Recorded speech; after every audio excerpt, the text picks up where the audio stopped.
ऐसी ही बेहतरीन कहानियाँ सुनने के लिए केपी नॉवल चैनल को लाइक, शेयर और सब्सक्राइब करें।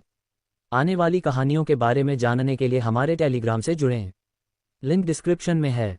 Hitman with A badass system. अध्याय 1381 आगरा को मारने की आवश्यकताएं। जंगल में टहलने के लिए तैयार हो डार्लिंग? माइकल ने पूछा। उसकी आवाज़ धीमी थी। हमेशा, गया ने जवाब दिया। उसके होंठ शिकारी मुस्कान में मुड़ गए। चुपचाप, माइकल ने सिस्टम को सक्रिय किया, गया को अपने शैडो टेलीपोर्टेशन अपग्रेड में जोड़ा। वह चौंक गया क्योंकि उसके भंडार से 100,000 बदमाश अंत गायब हो गए, लेकिन ये सुविधा के लिए चुकाई जाने वाली एक छोटी सी कीमत थी। और गया को खुश रखने के लिए उसने अपनी इच्छाशक्ति को केंद्रित किया, जंगल के भीतर एक छाया को लक्षित किया, और अंधेरे ऊर्जा की एक चिंगारी के साथ वे गायब हो गए। वे एक विशाल ओक के पेड़ के पीछे फिर से प्रकट हुए, जिसका तना माइकल ने कभी नहीं देखा था। इसकी छाल चिकनी और पॉलिश थी, एक बेहोश हरे रंग की चमक के साथ चमक रही थी। उसने गया को नीचे रखा, उसकी निगाह जंगल में घूम रही थी। ये किसी भी जंगल की तरह नहीं था जिसका उसने पहले कभी सामना किया था। यह व्यवस्थित था, नियंत्रित। लगभग खेती की गई पेड़, सभी विशाल विशालकाय, समान रूप से फैले हुए थे। उनकी शाखाएं आपस में गुंथी हुई थीं, पत्तियों की छतरी बना रही थी जो सूरज की रोशनी को छान रही थी। जंगल के फर्श को एक धब्बेदार हरे रंग की चमक में बदल रही थी। हवा साफ, ताज़ा, जंगली फूलों की खुशबू से महक रही थी और कुछ उपचारात्मक। पक्षी गा रहे थे, उनकी धुनें मधुर और सुरीली थीं। छोटे जानवर झाड़ियों के बीच से भाग रहे थे, उनकी हरकतें बेखौफ, बिना किसी जल्दबाजी के। और हर कुछ पेड़ों के बाद एक गर्म झरना, जिसका पानी भाप बन रहा था। इसकी सतह एक फीकी ओप्लेसेंट चमक के साथ झिलमिला रही थी। गया अपनी बांह को रगड़ते हुए, जहां पहले एक क्रॉसबो बोल्ट ने उसे छुआ था, उसे झुंझुनी महसूस हुई। उसने नीचे देखा और उसे आश्चर्य हुआ कि घाव चला गया था, ठीक हो गया था। ऊपर के पत्तों में से एक से टपकती पानी की एक बूंद उसकी बांह पर गिरी थी, और जंगल के भीतर के जादू ने बाकी काम कर दिया था। एवा की शक्ति, माइकल ने बड़बड़ाते हुए कहा। उसकी नज़र प्राचीन परिदृश्य पर घूम रही थी। ये यहाँ मजबूत है। यह उसके क्षेत्र का आखिरी अछूता हिस्सा होना चाहिए। शर्म की बात है कि आगरा इसे नष्ट करने वाला है। लेकिन गया, जिसका हाथ तलवार की मूठ पर टिका हुआ था, ने अपना सिर हिलाया। नहीं, अगर मुझे इसके बारे में कुछ कहना है, उसने गुर्राते हुए कहा। उसकी आंखें सख्त हो गईं। वह माइकल को जानती थी कि वह कितना गहन हो सकता है। एक बार जब कोई उसकी गंदगी की सूची में आ जाता है, तो ये केवल समय की बात होती है। आगरा लगभग मर चुका था। इस बीच माइकल पहले से ही सिस्टम से सलाह ले रहा था।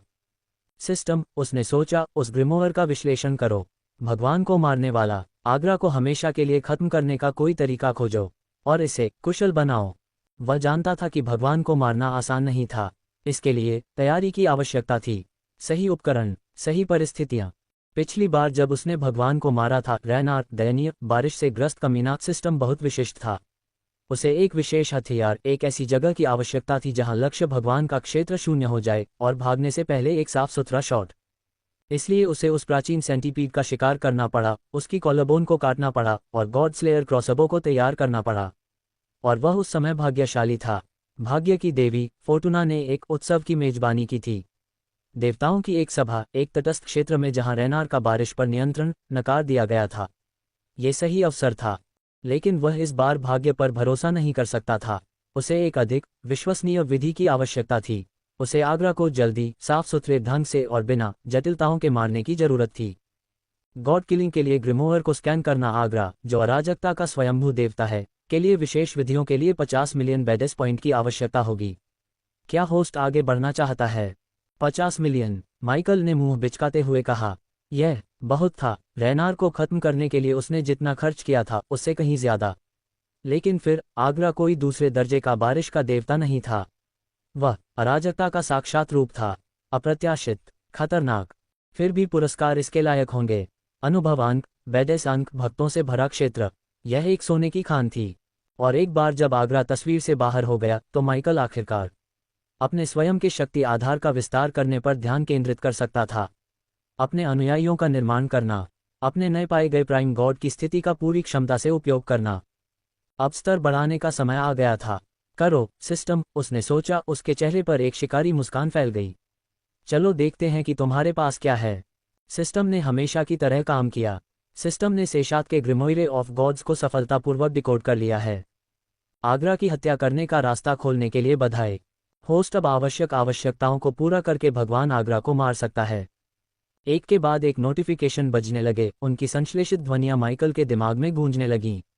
उसने अपनी आंखें बंद कर लीं, सूचना को अपने ऊपर हावी होने दिया, प्रत्याशा के रोमांच को महसूस किया और साथ ही भय की एक स्वस्थ खुराक भी महसूस की। आखिरकार एक अनंत काल के बाद उसने अपनी आंखें खोलीं। उसके होठों पर एक ठंडी मुस्कान खेल रही थी। भगवान आगरा को मारने के लिए होस्ट को निम्नलिखित आवश्यकताओं को पूरा करना होगा। आवश्यकताओं की एक सूची। ईथर टेक्स्ट की चमकती हुई रेखाएं उसके सामने भौतिक रूप से प्रकट हुईं, एक होलोग्राफिक चेकलिस्ट की तरह हवा में तैर रही थीं। लक्ष्य भगवान आगरा को उसके डोमेन से दूर होना चाहिए। अच्छा, ये स्पष्ट था। और सबसे कठिन हिस्सा, देवताओं को उनके अपने क्षेत्र से हटाना बेहद मुश्किल था।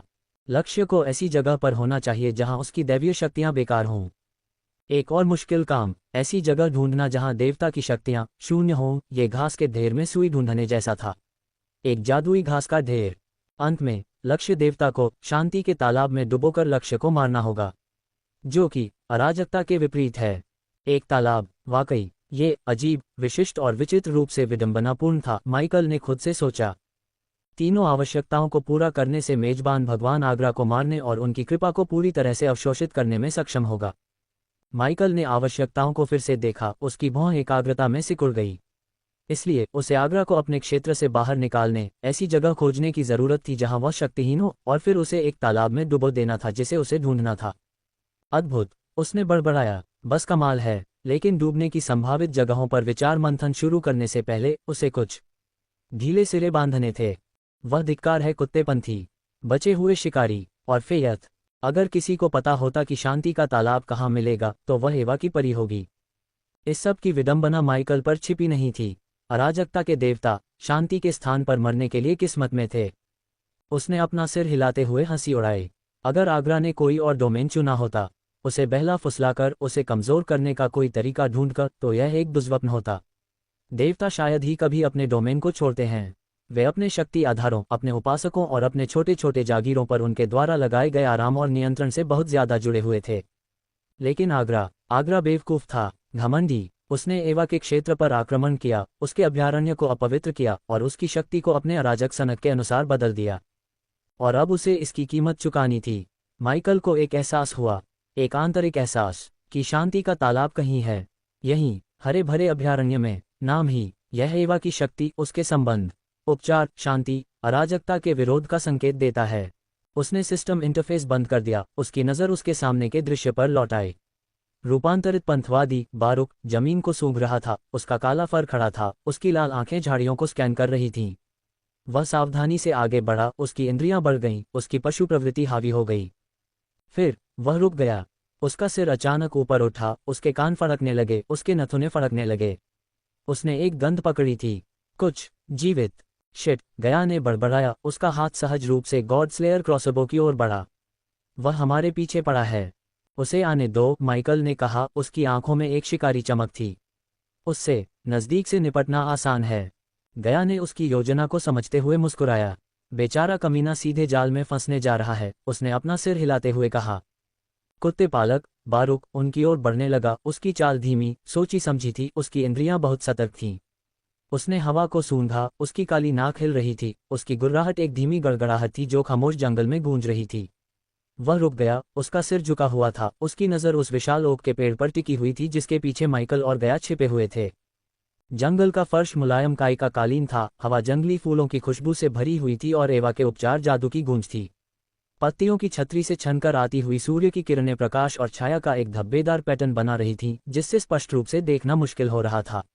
लेकिन माइकल की एक्स-रे दृष्टि ने उसे कुत्तेपंथी की हर हरकत पर नजर रखने की अनुमति दी। उसने देखा कि जानवर ओक के पेड़ के चारों ओर चक्कर लगा रहा था, उसका काला फर खड़ा था, उसकी लाल आंखें हवा को सूंघते हुए आगे पीछे घूम रही थीं। वह रुका, उसकी छाती में एक धीमी गड़गड़ाहट हुई और फिर उसने उन्हें देखा। कुत्तेपंथी के प्रतिक्रिया करने से पहले ही माइकल ने हमला कर दिया। वह इतनी तेजी से आगे बढ़ा कि उसका आकार झूठा साबित हो गया। उसका हाथ जानवर के गले को पकड़ने के लिए आगे बढ़ा। हड्डी के एक भयानक क्रंच और लाल रक्त की फुहार के साथ उसने जानवर का गला काट दिया। बारूक का शरीर ऐंठ गया, उसके पैर बेतहाशा हिल रहे थे, लेकिन वह कोई आवाज नहीं निकाल पा रहा था। काई से भरी जमीन पर फैला खून तुरंत ही सोख लिया गया, जंगल की जमीन उसे पी गई। और उसकी जगह छोटे छोटे जंगली फूल खिल गए, जिनकी पंखुड़ियां गुलाबी रंग की एक नाजुक छाया में थीं। एक भयावह लेकिन अजीब तरह से सुंदर प्रदर्शन। यह अजीब तरह से डरावना है और कुछ हद तक सुंदर भी है, गया ने बड़बड़ाते हुए कहा। उसकी भौं भ्रम में सिकुड़ गई। माइकल अभी भी कुत्ते के बेजान शरीर को पकड़े हुए उसे जमीन पर फेंक दिया। और फिर कुछ अप्रत्याशित हुआ। कुत्ते के गले पर घाव ठीक होने लगा, मांस फिर से जुड़ गया, हड्डियां फिर से जुड़ गईं और उसके फर पर लगा खून गायब हो गया, जैसे कि वह कभी था ही नहीं। कुत्ता करा उठा, एक धीमी शोकाकुल आवाज, उसके अंग फड़क रहे थे, उसकी छाती उथली कर्कश सांस के साथ ऊपर नीचे हो रही थी। ये जंगल, यह अभयारण्य, यह एवा की शक्ति से संतृप्त था। उसका उपचार करने वाला जादू हवा, मिट्टी, पेड़ों में धड़कता था। जब तक जीवन की चिंगारी बची हुई थी, जंगल ठीक हो जाएगा। यही कारण था कि माइकल द्वारा उसका गला काटने की कार्रवाई घातक होनी चाहिए थी। लेकिन जानवर की नब्ज अभी भी चल रही थी। बेहोशी थी, लेकिन वह वहां था और इस जंगल में। बस इतना ही काफी था। क्या? गया ने शुरू किया। उसकी भौं भ्रम में सिकुड़ गई। हालांकि माइकल ने संकोच नहीं किया, क्योंकि उसने अपना हाथ उठाया और काली लपटों की एक धारा छोड़ी, शुद्ध विनाशकारी शक्ति की एक नियंत्रित धारा, जिसने कुत्ते पंथी को घेर लिया। काली लपटें दहाड़ती रहीं, प्राणी के शरीर को भस्म कर दिया, कुछ ही सेकंड में मांस और हड्डी को राख में बदल दिया। इस बार ठीक करने के लिए कुछ भी नहीं बचा था। अध्याय 1382 आवा की कहानी, उपचार की देवी। इस बीच जंगल के किनारे पर बचे हुए पंथी बेचैन हो रहे थे। उस कुत्ते को इतना समय क्यों लग रहा है? उनमें से एक ने एक ढीली चट्टान पर लात मारते हुए बड़बड़ाया। उसे अब तक उन्हें ढूंढ लेना चाहिए था। वे आवा के उपासक बहुत दूर नहीं जा सकते। शायद उसे कुछ ज्यादा दिलचस्प मिल गया हो, दूसरे पंथी ने अपनी भौहें हिलाते हुए कहा। तुम बारूक को जानते हो? हमेशा से ही महिलाओं के लिए उसकी नाक रही है। हाँ, शायद यही है, पहला पंथी हंसा। शायद वह अपना मनोरंजन कर रहा है। जब तक हम यहाँ फंसे रहेंगे, ठंड से ठिठुरते रहेंगे। चलो उसे ढूंढते हैं, तीसरे पंथी ने सुझाव दिया। उसका हाथ उसके खंजर की मूठ पर टिका हुआ था। अगर वह मरा नहीं है, तो उसके पास हमें संकेत न देने का कोई बढ़िया बहाना होना चाहिए। उन्हें इस बात का बिल्कुल भी अंदाजा नहीं था कि उनका दोस्त अब किसी भी चीज का संकेत देने में सक्षम नहीं है, या कि अंधेरे का देवता अब उनका पीछा कर रहा है। एक शिकारी जो छाया में चुपचाप घूम रहा है, उसकी आंखें ठंडे घातक इरादे से चमक रही हैं। जंगल के भीतर ऊंचे पेड़ों और झिलमिलाते गर्म झरनों के बीच एक छिपा हुआ अभयारण्य था। एक छोटा, सावधानी से तैयार किया गया बगीचा, जिसकी हवा जंगली फूलों की खुशबू और पास के झरने की कोमल कलकल से भरी हुई थी। बगीचे के केंद्र में एक तालाब, जिसका पानी बिल्कुल साफ था, रंग बिरंगी कोई मछलियों से भरा हुआ था। नीले फूल, जिनकी पंखुड़ियां एक फीकी अलौकिक रोशनी के साथ झिलमिला रही थीं, तालाब के किनारों पर पंक्तिबद्ध थे। उनकी खुशबू सुनहरे मेपल के पेड़ों की मीठी खुशबू के साथ मिल रही थी, जो ऊपर दमनकारी आकाश से छाया प्रदान करते थे। उन पेड़ों के नीचे आकृतियों का एक समूह एक साथ इकट्ठा था। पुरुष, महिलाएं और बच्चे। उनके कपड़े फटे और कीचड़ से सने हुए थे। उनके चेहरे थकावट और भय से भरे हुए थे। मम्मी, हम घर कब जा रहे हैं? एक छोटा बच्चा अपनी मां की स्कर्ट से लिपटा हुआ फुसफुसाया। मुझे डर लग रहा है। वे काले कपड़े पहने डरावने आदमी कौन है, मम्मी? दूसरे बच्चे ने पूछा। उसकी आंखें डर से चौड़ी हो गई थीं। वयस्कों ने असहज नजरों का आदान प्रदान किया, अपने बच्चों को स्थिति समझाने के लिए सही शब्द खोजने के लिए संघर्ष किया। आप एक बच्चे को कैसे बताएंगे कि उनका शिकार किया जा रहा है, कि उनके घर नष्ट हो गए हैं, कि उनकी जान खतरे में है? लेकिन इससे पहले कि वे जवाब दे पाते, मेपल के पेड़ों में से एक के पीछे से एक आकृति उभरी। यह एक युवा महिला थी। उसके हरे बाल पीछे की ओर चोटी में बंधे थे। उसकी आंखें दयालु और आश्वस्त करने वाली थीं, और उसके हाथों में फलों और रोटी से भरी एक टोकरी थी। ये लो, छोटों, उसने कहा। उसकी आवाज नर्म, कोमल थी, क्योंकि उसने बच्चों के बीच भोजन वितरित किया। खाओ, तुम्हें अपनी ताकत की जरूरत है। धन्यवाद, मिस फेयत, बच्चों ने एक स्वर में कहा। भोजन को पकड़ते ही उनके चेहरे चमक उठे। उनकी भूख ने क्षण भर के लिए उनके डर को ढक दिया। ये फेयत थी, एवा की परी और आगरा के प्रकोप से बचने वालों के लिए आखिरी उम्मीद। अब तुम जाओ और खेलो, उसने कहा। उसकी मुस्कान चौड़ी हो गई। हम जल्द ही घर जाएंगे, मैं वादा करती हूँ। बच्चे, जिनके चेहरे चमक रहे थे, भाग गए। उनकी हंसी पेड़ों के बीच गूंज रही थी, जैसे वे झाड़ियों के बीच से एक दूसरे का पीछा कर रहे हों। उनके छोटे छोटे हाथ कीमती फलों और ब्रेड को पकड़ रहे हों। हालांकि वयस्क वहीं रहे, उनके चेहरे चिंता से भरे हुए थे। हमें उन्हें झूठी उम्मीद नहीं देनी चाहिए, फेत, उनमें से एक व्यक्ति ने कहा। उसकी आवाज़ थकान से भरी हुई थी, जो शारीरिक थकावट से परे थी। मैं उनके सपनों को चकनाचूर नहीं कर सकती, बच्चों में से एक की मां ने फुसफुसाते हुए कहा। उसकी आंखें आंसुओं से भर गईं। अभी नहीं, एवा हमारी प्रार्थनाएं सुनती है, फेथ ने कहा, उसकी आवाज़ दृढ़ अडिग थी। वह हमें नहीं छोड़ेगी, हमारी ज़रूरत के समय में नहीं। ये बात उन लोगों से कहो जो आगरा के मंदिर में मरने के लिए काम कर रहे हैं, एक और आदमी ने कहा। उसकी नज़र ज़मीन पर टिकी हुई थी। उन्होंने भी प्रार्थना की, है न? तब एवा कहाँ थी? हम विश्वास नहीं खो सकते, एक महिला ने कहा। उसकी आवाज़ में शांत विश्वास था। अवा हमारी देवी है, वह एक देवी जिसे हमने कितने समय से नहीं देखा, पहले आदमी ने बीच में टोका। उसकी आवाज़ में कड़वाहट थी। सदियाँ, सहस्राब्दी। फेथ ने आह भरी, उसका दिल दुख रहा था। वह जानती थी कि अवा के अनुयायियों में संदेह, कानाफूसी फैल गई थी। यह बहुत समय हो गया था, बहुत लंबा समय। अवा, उपचार की देवी, गायब हो गई थी, बिना किसी निशान के अपने क्षेत्र से गायब हो गई, अपने उपासकों और अपने स्वर्गदूतों को खो दिया, अकेला। अफवाहें थीं, बेशक, कानाफूसी की उसने उन्हें छोड़ दिया है कि वह उनकी खामियों से थक गई है। कुछ ने तो ये भी कहा कि वह नरक के शासक डैगन में शामिल हो गई थी, उसके अंधेरे उसकी शक्ति से बहक गई थी। दूसरों ने, जो ज्यादा दुस्साहसी थे, दावा किया कि वह नश्वर क्षेत्र में चली गई थी, कुछ की तलाश में। हालांकि कोई देवता अंधेरे के देवता द्वारा बनाए गए अवरोध को कैसे पार कर सकता है, यह कोई नहीं समझा सकता। लेकिन फेयत को अभी भी विश्वास था। वह अपने दिल की गहराई में जानती थी कि एवा ने उन्हें नहीं छोड़ा है, कि वह कहीं बाहर देवताओं के राज्य के विशाल विस्तार में कुछ कर रही थी। उसे नहीं पता था कि उसकी देवी क्या कर रही थी या क्यों, लेकिन उसे विश्वास था, और वह इन संदेहियों को, उन लोगों की आत्माओं को कुचलने नहीं देना चाहती थी जिन्होंने पहले ही बहुत कुछ खो दिया था। ये हमारी गलती है कि वह चली गई, एवा का बचाव करने वाली महिला ने अचानक कहा। उसकी आवाज़ में क्रोध और आत्मघृणा का मिश्रण था। हमने उसे धोखा दिया। बाकी लोग असहज रूप से हिल गए, उनकी निगाहें जमीन पर टिकी हुई थीं, उनकी आंखों में शर्म की झलक थी। हमने उसे नुकसान पहुंचाया, परवाह नहीं की, अपने लोगों को उसे नुकसान पहुंचाने से नहीं रोका। हमने उसे भगा दिया, महिला ने अपनी आवाज़ ऊंची करते हुए कहा। जब उसने मोरबस को ठीक किया। मोरबस, पुरुषों में से एक ने भौहें सिकोड़ते हुए कहा। उसने हम पर प्लेग ला दिया। उसने प्लेग को ठीक किया, महिला ने जवाब दिया। उसकी निगाहें धर्मी क्रोध से जल रही थीं। वह उपचार की देवी है, भगवान के लिए। जब कोई मदद के लिए भीख मांगता है, भले ही वह कोई मोरबस, प्लेग का देवता हो, तो उसे मदद करनी ही पड़ती है। यह उसके स्वभाव में है। वह दयालु है, दयालु, करुणामय। वह रुकी, एक गहरी सांस ली, उसकी आवाज़ थोड़ी नर्म हो गई।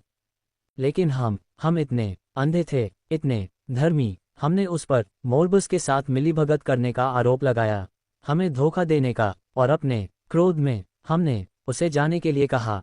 समूह पर एक भारी सन्नाटा छा गया। उनकी पिछली गलतियों, उनके विश्वासघात का भार उन पर कफन की तरह जम गया। हमने नहीं सोचा था, एक और आदमी ने धीरे से कहा। उसकी आवाज़ में फुसफुसाहट थी। हमने परिणामों के बारे में नहीं सोचा। हमने सोचा जंगल हमारी रक्षा करेगा, कि हम उसके बिना जीवित रह सकते हैं। हम गलत थे, बहुत गलत थे। उनकी बात सुनकर फेथ को कुछ की पीड़ा महसूस हुई। दया, गुस्सा, लाचारी, यह एक ऐसी कहानी थी जिसे वह बहुत अच्छी तरह से जानती थी। एक त्रासदी जो सदियों पहले घटित हुई थी और देवताओं के दायरे में कोई रहस्य नहीं थी।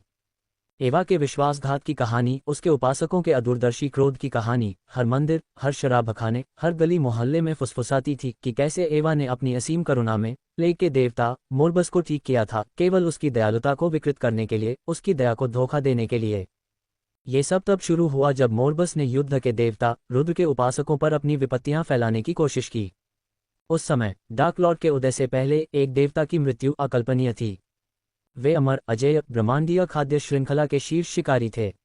लेकिन भले ही एक देवता को मारा न जा सके, कम से कम दूसरे देवताओं द्वारा नहीं, जिसे माइकल ने झूठा साबित कर दिया, फिर भी उन्हें चोट पहुंचाई जा सकती थी। और रुद्र ने अपने क्रोध में मोरबस पर बहुत बुरा असर डाला था। उसने प्लेग के देवता को जीवित तो छोड़ दिया था, लेकिन मुश्किल से उसका शरीर दर्द से कराह रहा था, उसकी शक्ति कम हो गई थी। इस प्रकार उपचार के लिए बेताब मोरबस वेडेंट अभयारण्य में भाग गया और एवा की सहायता मांगी।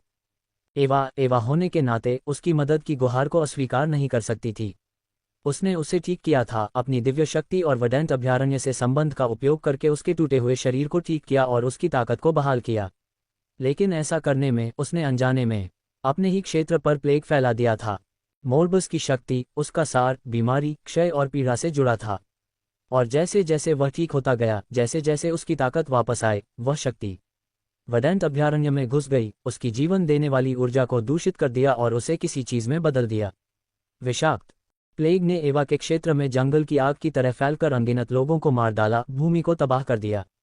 और मोरबस, वह कृतघ्न कमीना, कृतज्ञता दिखाने के बजाय बस चला गया, गायब हो गया। एवा को उसके ठीक होने के बाद के परिणामों से निपटने के लिए छोड़ दिया। एवा अपनी अपार शक्ति, उपचार से अपने संबंध के बावजूद संघर्ष कर रही थी, क्योंकि यद्यपि वह उपचार की देवी थी, वह एक साथी भगवान द्वारा फैलाई गई महामारी से लड़ रही थी। फिर भी वह महामारी को रोकने, अपने लोगों को ठीक करने में कामयाब रही, लेकिन नुकसान, जीवन की हानि, यह विनाशकारी थी। और उसके उपासक दुख से अंधे हो गए, अपने नुकसान के दर्द से उसके खिलाफ हो गए। उन्होंने उस पर मोरबस के साथ साजिश करने का आरोप लगाया, जानबूझकर उन पर महामारी लाने का। उन्होंने उसे छोड़ने की मांग की। एवा, मोरबस और उसके अपने लोगों द्वारा दिल टूटने और धोखा दिए जाने के बाद बस गायब हो गई थी और वरदांत अभयारण्य को छोड़ दिया। एवा के गायब होने के बाद वरदांत अभयारण्य बच गया था। भूमि, हालांकि प्लेग से जख्मी थी, धीरे धीरे ठीक होने लगी थी। लोगों ने, हालांकि अभी भी अपने नुकसान से पीड़ित होकर, अपने जीवन को फिर से बनाया था। एवा में उनका विश्वास डगमगा रहा था, लेकिन पूरी तरह से खत्म नहीं हुआ था। वे सदियों से अपेक्षाकृत शांति और समृद्धि में रह रहे थे। भूमि से उनका संबंध, उपचारात्मक जादू जो अभी भी सतह के नीचे धड़क रहा था, उन्हें सहारा दे रहा था। लेकिन वह शांति तब बिखर गई जब देवताओं के क्षेत्र में गृहयुद्ध छिड़ गया। एंडोहर के विद्रोह, सत्ता के लिए उसके प्रयास ने पैंथियन को अराजकता में डाल दिया था। और उस अराजकता में आगरा, अराजकता का स्वयंभू देवता, उभरा था। उसने एवा की अनुपस्थिति में एक अवसर देखा था, एक डोमेन का दावा करने का, शक्ति इकट्ठा करने का, अपने स्वयं के विकृत ब्रांड को फैलाने का। और कमजोर, असुरक्षित, कब्जे के लिए तैयार, हरा भरा अभयारण्य उसका लक्ष्य बन गया था। लेकिन जब फेयथ अपनी यादों में खो गई, तो अचानक उसकी रीढ़ में ठंडक दौड़ गई। ये डर की भावना नहीं थी, बिल्कुल नहीं। यह एक पूर्वाभास था, एक पहचान की भावना। उसने निम्बोसिया में पहले भी यह आभा महसूस की थी जब ऑक ने उसके कपड़े फाड़कर उसे अपमानित करने की कोशिश की थी। यह अंधेरे का देवता था, जिसने उसे बचाया था। जल्द ही उसके होठों पर एक धीमी मुस्कान फैल गई, उसकी आंखों में आशा की एक झलक लौट आई। एवा ने हमें नहीं छोड़ा है, उसने कहा। उसकी आवाज शांत लेकिन दृढ़ थी। उसकी नज़र पेड़ों के नीचे जमा शरणार्थियों के चेहरों पर घूम रही थी। उसने किसी को भेजा है उसकी जगह पर। वह अपनी करुणा या दया के लिए नहीं जाना जाता है, लेकिन वह अपने प्रतिशोध के लिए जाना जाता है। शरणार्थी, जिनके चेहरे पर भ्रम और आशा का मिश्रण था, उसकी ओर घूर रहे थे। उनकी आंखें चौड़ी थीं। कौन आ रहा है, फेथ? महिलाओं में से एक ने पूछा। उसकी आवाज मुश्किल से फुसफुसाहट जैसी थी। फेथ की मुस्कान चौड़ी हो गई। अंधकार का देवता। अध्याय 1383। शांति का तालाब। आए पंथी जंगल में चले गए। उनके चेहरे घृणा से मुड़ गए, क्योंकि उन्होंने शांत वातावरण का निरीक्षण किया। उफ, इस हरे रंग की गंदगी को देखो, उनमें से एक ने जंगली फूलों के एक टुकड़े पर लात मारते हुए कहा। यह घिनौना है, ये सब व्यवस्था, यह आगरा का अपमान है। हाँ, क्षय कहाँ है? पीड़ा, एक अन्य पंथी ने बड़बड़ाते हुए जमीन पर थूका। इस जगह को अच्छी तरह से साफ करने की जरूरत है। थोड़ी आग। वे फैल गए। उनके काले वस्त्र पत्तियों से टकरा रहे थे, उनके खंजर धूप में चमक रहे थे। वे अपने रूपांतरित साथी बारूक के किसी भी संकेत की तलाश कर रहे थे। वे फूलों पर पैर रखते थे और टहनियां तोड़ते थे। उनकी हरकतें जंगल की शांति का जानबूझकर अपमान करती थीं। उन्हें पता नहीं था कि उन पर नजर रखी जा रही थी। माइकल और गया, जो ऊंचे मेपल के पेड़ की शाखाओं में छिपे हुए थे, ठंडी, गणना करने वाली निगाहों से उनकी हरकतों को देख रहे थे। लगता है कि हमारे दोस्त अपनी छोटी सी प्रकृति की सैर का आनंद ले रहे हैं, गया ने अपनी आवाज में मनोरंजन का संकेत देते हुए कहा। उन्हें अपनी आखिरी सैर का आनंद लेने दें, माइकल ने जवाब दिया। उसकी आंखें शिकारी रोशनी से चमक रही थीं। वहां पंथियों में से एक युवा, कम अनुभवी ट्रैकर, अगर वह ट्रैकिंग में थोड़ा भी अच्छा होता तो वह बारूक के बजाय वह उपासकों के पीछे जाता। इसलिए आज किस्मत निश्चित रूप से उसके पक्ष में थी। नर्म धरती में पंजे के निशानों की ओर इशारा किया। कुत्ते के निशान, ताज़ा, बारूक का होना चाहिए। चलो चलते हैं, उस कुत्ते को मर जाना चाहिए। एक और पंथी ने अपनी अंगुलियों को चटकाते हुए गुर्राते हुए कहा। अगर हम उसे शिकार करते समय इधर उधर खेलते हुए पाते हैं तो उसे इसकी कीमत चुकानी पड़ेगी। वे पदचिह्नों का अनुसरण करते रहे। उनकी हंसी पेड़ों में गूंज रही थी, लेकिन उन्हें इस बात का बिल्कुल भी अंदाजा नहीं था कि जिसे वे खोज रहे थे वह पहले ही मर चुका था। अंधेरे के देवता द्वारा राख के ढेर में तब्दील कर दिया गया। जैसे जैसे वे जंगल में गहरे गहरे पदचिह्नों का अनुसरण करते गए, पेड़ ऊंचे होते गए और जंगली फूलों की खुशबू से हवा घनी होती गई, और फिर वे रुक गए। पंजे के निशानों के निशान के अंत में राख का एक छोटा ढेर जमीन पर पड़ा था। अभी भी सुलग रहा था। हवा में ऊपर की ओर धुएं का एक हल्का सा झोंका उठ रहा था। वे राख को घूरते रहे, उनके भाव भ्रम से बेचैनी में बदल रहे थे। एवा के उपासक वास्तव में अपनी मारक क्षमता के लिए जाने जाते नहीं थे, और राख का ढेर ये वास्तव में उनकी शैली नहीं थी। वे लोग थे जो चीजों को जलाते थे, न कि इसके विपरीत। क्या वह बारूक है? ट्रैकर ने पूछा। उसका माथा अविश्वास में सिकुड़ गया। बेवकूफ मत बनो, एक अन्य पंथवादी ने उपहास किया। ये सिर्फ राख का ढेर है। शायद कोई जानवर, शायद गिलहरी। ये चीजें हमेशा अपने आप जलती रहती हैं, लेकिन निशान, राख से कोई निशान नहीं है। बेवकूफ, तीसरे पंथी ने भौहें सिकुड़ते हुए कहा। इसका मतलब है कि कोई चीज या कोई व्यक्ति यहाँ रुका था और फिर चला गया। लेकिन क्या होगा अगर क्या होगा अगर नहीं है? पहले पंथी ने सिर हिलाते हुए कहा। बारूक शायद बस खोजबीन कर रहा है। वह वापस आ जाएगा। अब चलो, उन एवा उपासकों को ढूंढते हैं इससे पहले कि वे गायब हो जाएं। माइकल और गया पेड़ों से देख रहे थे कि कैसे पंथवादी आगे बढ़ रहे थे। उनकी हंसी दूर तक गायब हो रही थी। तो गया ने माइकल की ओर मुड़ते हुए कहा, एक विचारशील भौं पर शिकन डालते हुए, अब जब हमने कुत्ते को खत्म कर दिया है, तो हम बचे हुए लोगों को कैसे ढूंढेंगे? माइकल ने ठहाका लगाया। उसकी छाती में एक धीमी गड़गड़ाहट थी। मैंने उन्हें पहले ही ढूंढ लिया है, उसने जंगल में देखते हुए कहा। इसलिए मैंने बारूक का ख्याल रखा। वह करीब आ रहा था। कैसे? गया ने आश्चर्य से पूछा। माइकल ने बस आसमान की ओर इशारा किया। पेड़ों के ऊपर मंडराता हुआ, अंधेरे तूफानी बादलों की पृष्ठभूमि में लगभग अदृश्य एक छोटी धातु की वस्तु थी। एक स्पाइडर ड्रोन जिसका कैमरा लेंस चमक रहा था। उसके रोटर धीरे धीरे घूम रहे थे। गया की भौहें एक शिकारी मुस्कान में बदल गईं। ठीक है, तो उसने फुसफुसाते हुए कहा। उसका हाथ सहज रूप से गॉड स्लेयर क्रॉसबो की ओर बढ़ रहा था। हम किसका इंतजार कर रहे हैं? चलो, उन बेवकूफों से अपना परिचय कराते हैं। खुशी से माइकल ने अपनी अंगुलियों को चटकाते हुए कहा, इस बात का बिल्कुल भी अंदाजा न होने के कारण कि उन पर नजर रखी जा रही है। आगरा के उपासकों ने शौकिया ट्रैकर के विशेषज्ञ नेविगेशन का अनुसरण करते हुए अपना पीछा जारी रखा। ... मुझे लगता है। इस तरह ट्रैकर ने हकलाते हुए कहा, अपना सिर खुजलाते हुए। उसकी निगाहें घबराहट से इधर उधर घूम रही थीं। जब तक बारूक दिशा नहीं बदल लेता, या शायद वह उड़ गया। अगर उस कुत्ते ने उड़ना सीख लिया तो मैं अपने जूते खुद खाऊंगा। पंथियों में से एक ने आंखें घुमाते हुए बड़बड़ाया। बस चलते रहो ग्रोंक, और कोशिश करो कि हम खो न जाएं। लेकिन जैसे ही वे रास्ते में एक मोड़ पर पहुंचे, एक काली आकृति, अपार शक्ति और खतरनाक इरादे वाली आकृति उनके पीछे के पेड़ों से गिरी। उसके उतरने की आवाज, भारी और ठोस, ने पंथियों में बेचैनी की एक सिहरन पैदा कर दी। वे घूमे, उनके हाथ सहज रूप से उनकी कमर पर खंजर की ओर पहुंच गए। कौन बकवास है? उनमें से एक ने डर के साथ गुर्राहट की। माइकल उनके सामने खड़ा था, काली शक्ति और ठंडे क्रोध की आकृति। उसका कवच आधी रात की तरह काला और चमकती लाल रेखाओं से उकेरा हुआ, जंगल की रोशनी को अवशोषित कर रहा था, जिससे वह वास्तव में जितना बड़ा था उससे भी अधिक खतरनाक दिखाई दे रहा था। उसकी छाती की प्लेट पर खोपड़ी का प्रतीक, साथ ही खोपड़ी जैसा मुखौटा जो उसकी विशेषताओं को छुपाता था, उनकी गर्दन के पीछे के बाल खड़े कर देता था। आगरा से वह है, पंथियों में से एक ने फुसफुसाया। उसकी आवाज कांप रही थी, उसकी आंखें भय से चौड़ी हो गई थीं।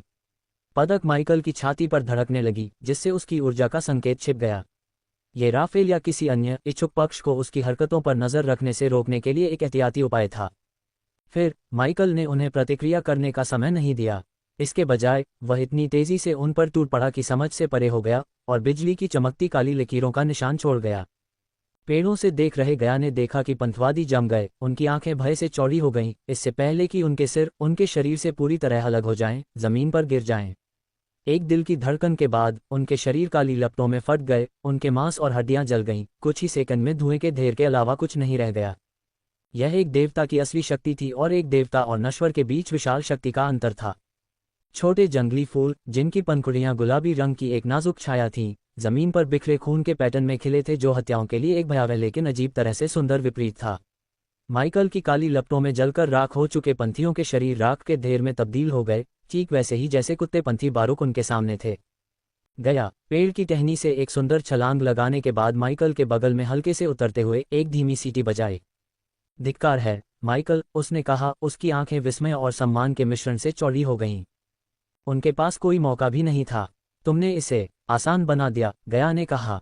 वे नश्वर हैं, गया, माइकल ने कंधे उचकाते हुए उत्तर दिया। मैं एक देवता हूँ। यह बिल्कुल निष्पक्ष लड़ाई नहीं है। उसने मुश्किल से पसीना बहाया था। ये आगरा के उपासक अभी भी साधना के क्यूई जागृति चरण में फंसे हुए थे। व्यवहारिक रूप से बच्चे उसकी शक्ति के सामने कोई मुकाबला नहीं थे। वे इतने कमजोर, इतने महत्वहीन थे कि सिस्टम ने उन्हें मारने के लिए उसे कोई अनुभव अंक देने की भी जहमत नहीं उठाई। 100 अनुभव अंक प्राप्त करने का क्या मतलब था? ये सिस्टम और माइकल का अपमान होगा।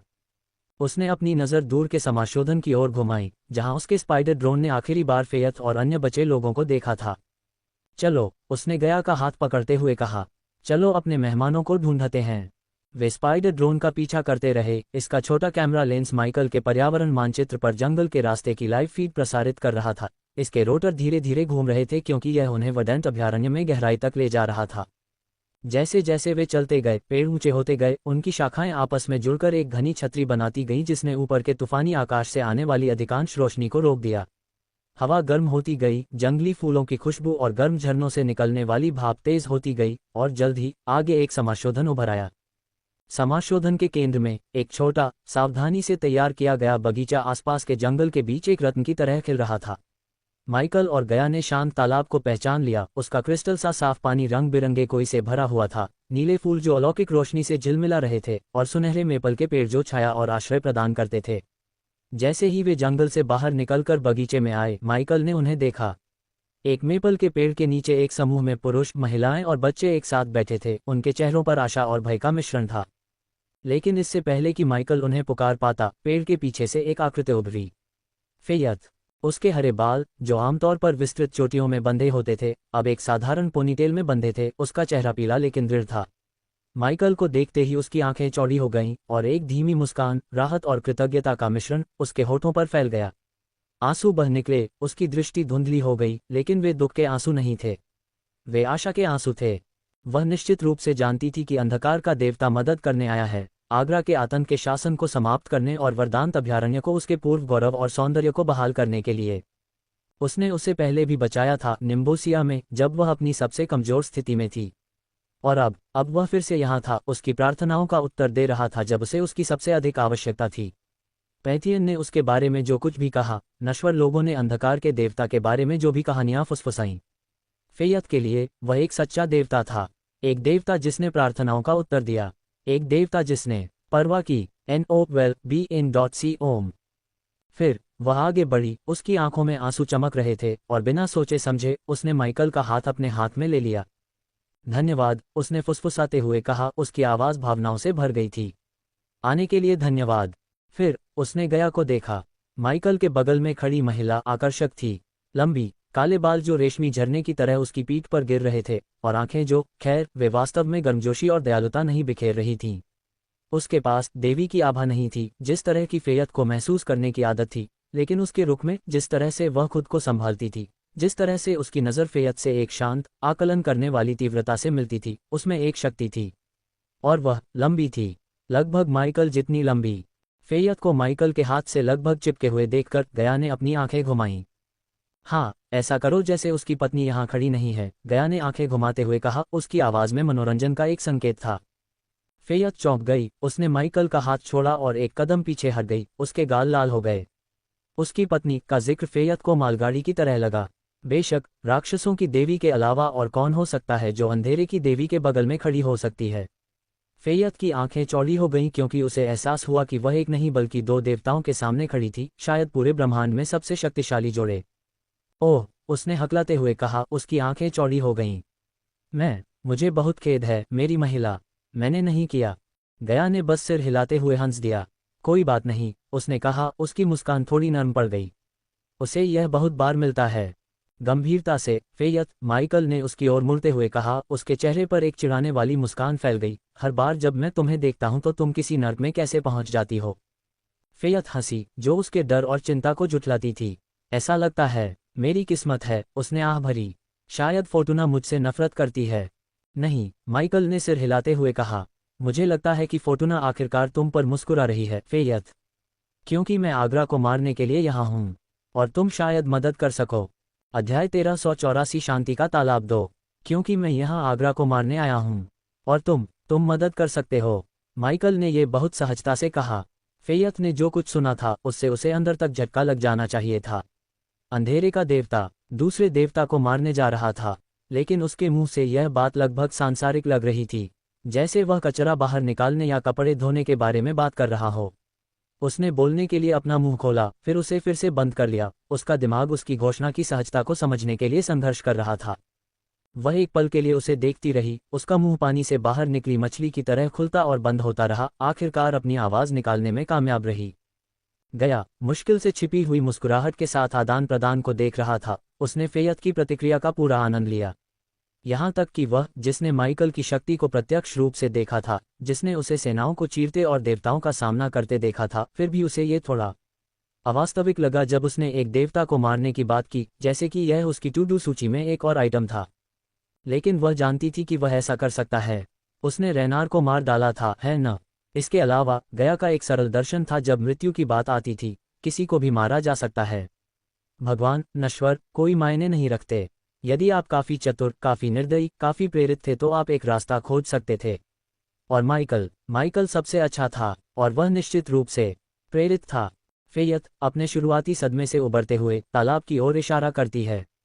आओ, उसने कहा। उसकी आवाज़ एक धीमी फुसफुसाहट थी। हम बात कर सकते हैं। वहाँ दूर जिज्ञासु कानों से उन्हें जाते हुए देख रहे अन्य लोगों ने विस्मय से फुसफुसाते हुए बातचीत की। ऐसा अक्सर नहीं होता था कि देवताओं के क्षेत्र में नश्वर लोग अपने देवताओं को देख पाते हों।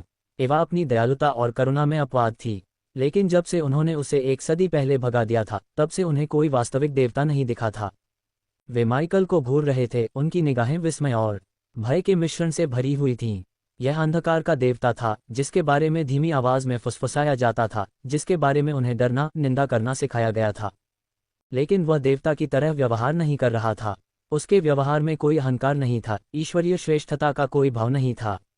वह फ़ैयत से बराबरी की तरह बात करता था। उसकी आवाज़ शांत, सम्मानजनक, यहाँ तक कि दोस्ताना थी।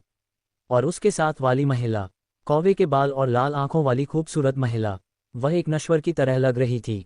वे उससे निकलने वाली किसी भी दिव्य शक्ति को महसूस नहीं कर सकते थे, यह नहीं बता सकते थे कि वह खुद राक्षसों की देवी थी। बस एक सामान्य, हालांकि बेहद आकर्षक महिला। वे उत्सुकता और डर से भरी अपनी आंखें फैलाए देखते रहे। तीनों आकृतियां पेड़ों के पीछे गायब हो गईं, उनकी आवाज़ झरने की कोमल बड़बड़ाहट में फीकी पड़ गई। जब वे तालाब के पास पहुंचे तो फ़ैयत ने माइकल और गया को पानी के किनारे एक चिकनी, काई से ढकी चट्टान पर बैठने का इशारा किया। तालाब शांति का एक छोटा सा नखलिस्तान था। इसका क्रिस्टल सा साफ पानी सुनहरे मेपल के पेड़ों की पत्तियों से छनकर आने वाली धूप को दर्शाता था। रंग बिरंगी कोई मछलियां, जिनके तराजू सोने और लाल रंग से चमक रहे थे, पानी में इधर उधर भाग रही थीं। उनकी हरकतें सुंदर और धीमी थीं। सतह के नीचे जीवंत मूंगे और चिकने, पॉलिश किए हुए पत्थरों का एक बिस्तर एक छोटा पानी के नीचे का बगीचा बना रहा था। माइकल तालाब के ऊपर लकड़ी के पुल की रेलिंग के सहारे झुककर पानी का अध्ययन कर रहा था। उसका चेहरा शांत और विचारशील था। गया उसके बगल में बैठ गई। उसकी निगाहें बगीचे में घूम रही थीं। उसकी सामान्य बेचैनी की जगह एक शांत शांति ने ले ली थी। फ़ैयत उसे देख रही थी और उसके धैर्य पर आश्चर्यचकित हो रही थी।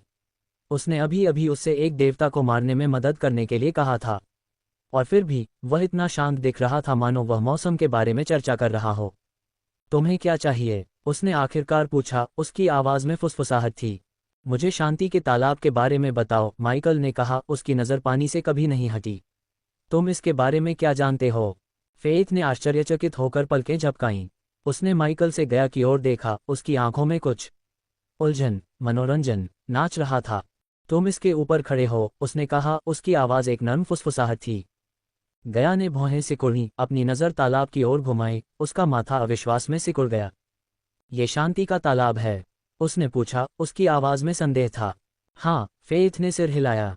माइकल को भी निराशा का एहसास हुआ। वह कुछ और की उम्मीद कर रहा था। एक छिपी हुई गुफा, प्राचीन आत्माओं द्वारा संरक्षित, जिसका पानी दिव्य प्रकाश से जगमगा रहा था। एक ऐसी जगह जो शांत महसूस होती थी। लेकिन ये सिर्फ एक तालाब था। एक सुंदर तालाब, निश्चित रूप से, इसके साफ पानी और रंगीन मछलियों के साथ, लेकिन फिर भी एक तालाब। उसने फिर से पानी की ओर देखा। कुछ खोज रहा था। उसमें कथित तौर पर मौजूद शक्ति का कोई संकेत, लेकिन उसे कुछ भी महसूस नहीं हुआ। तुम क्यों पूछ रहे हो?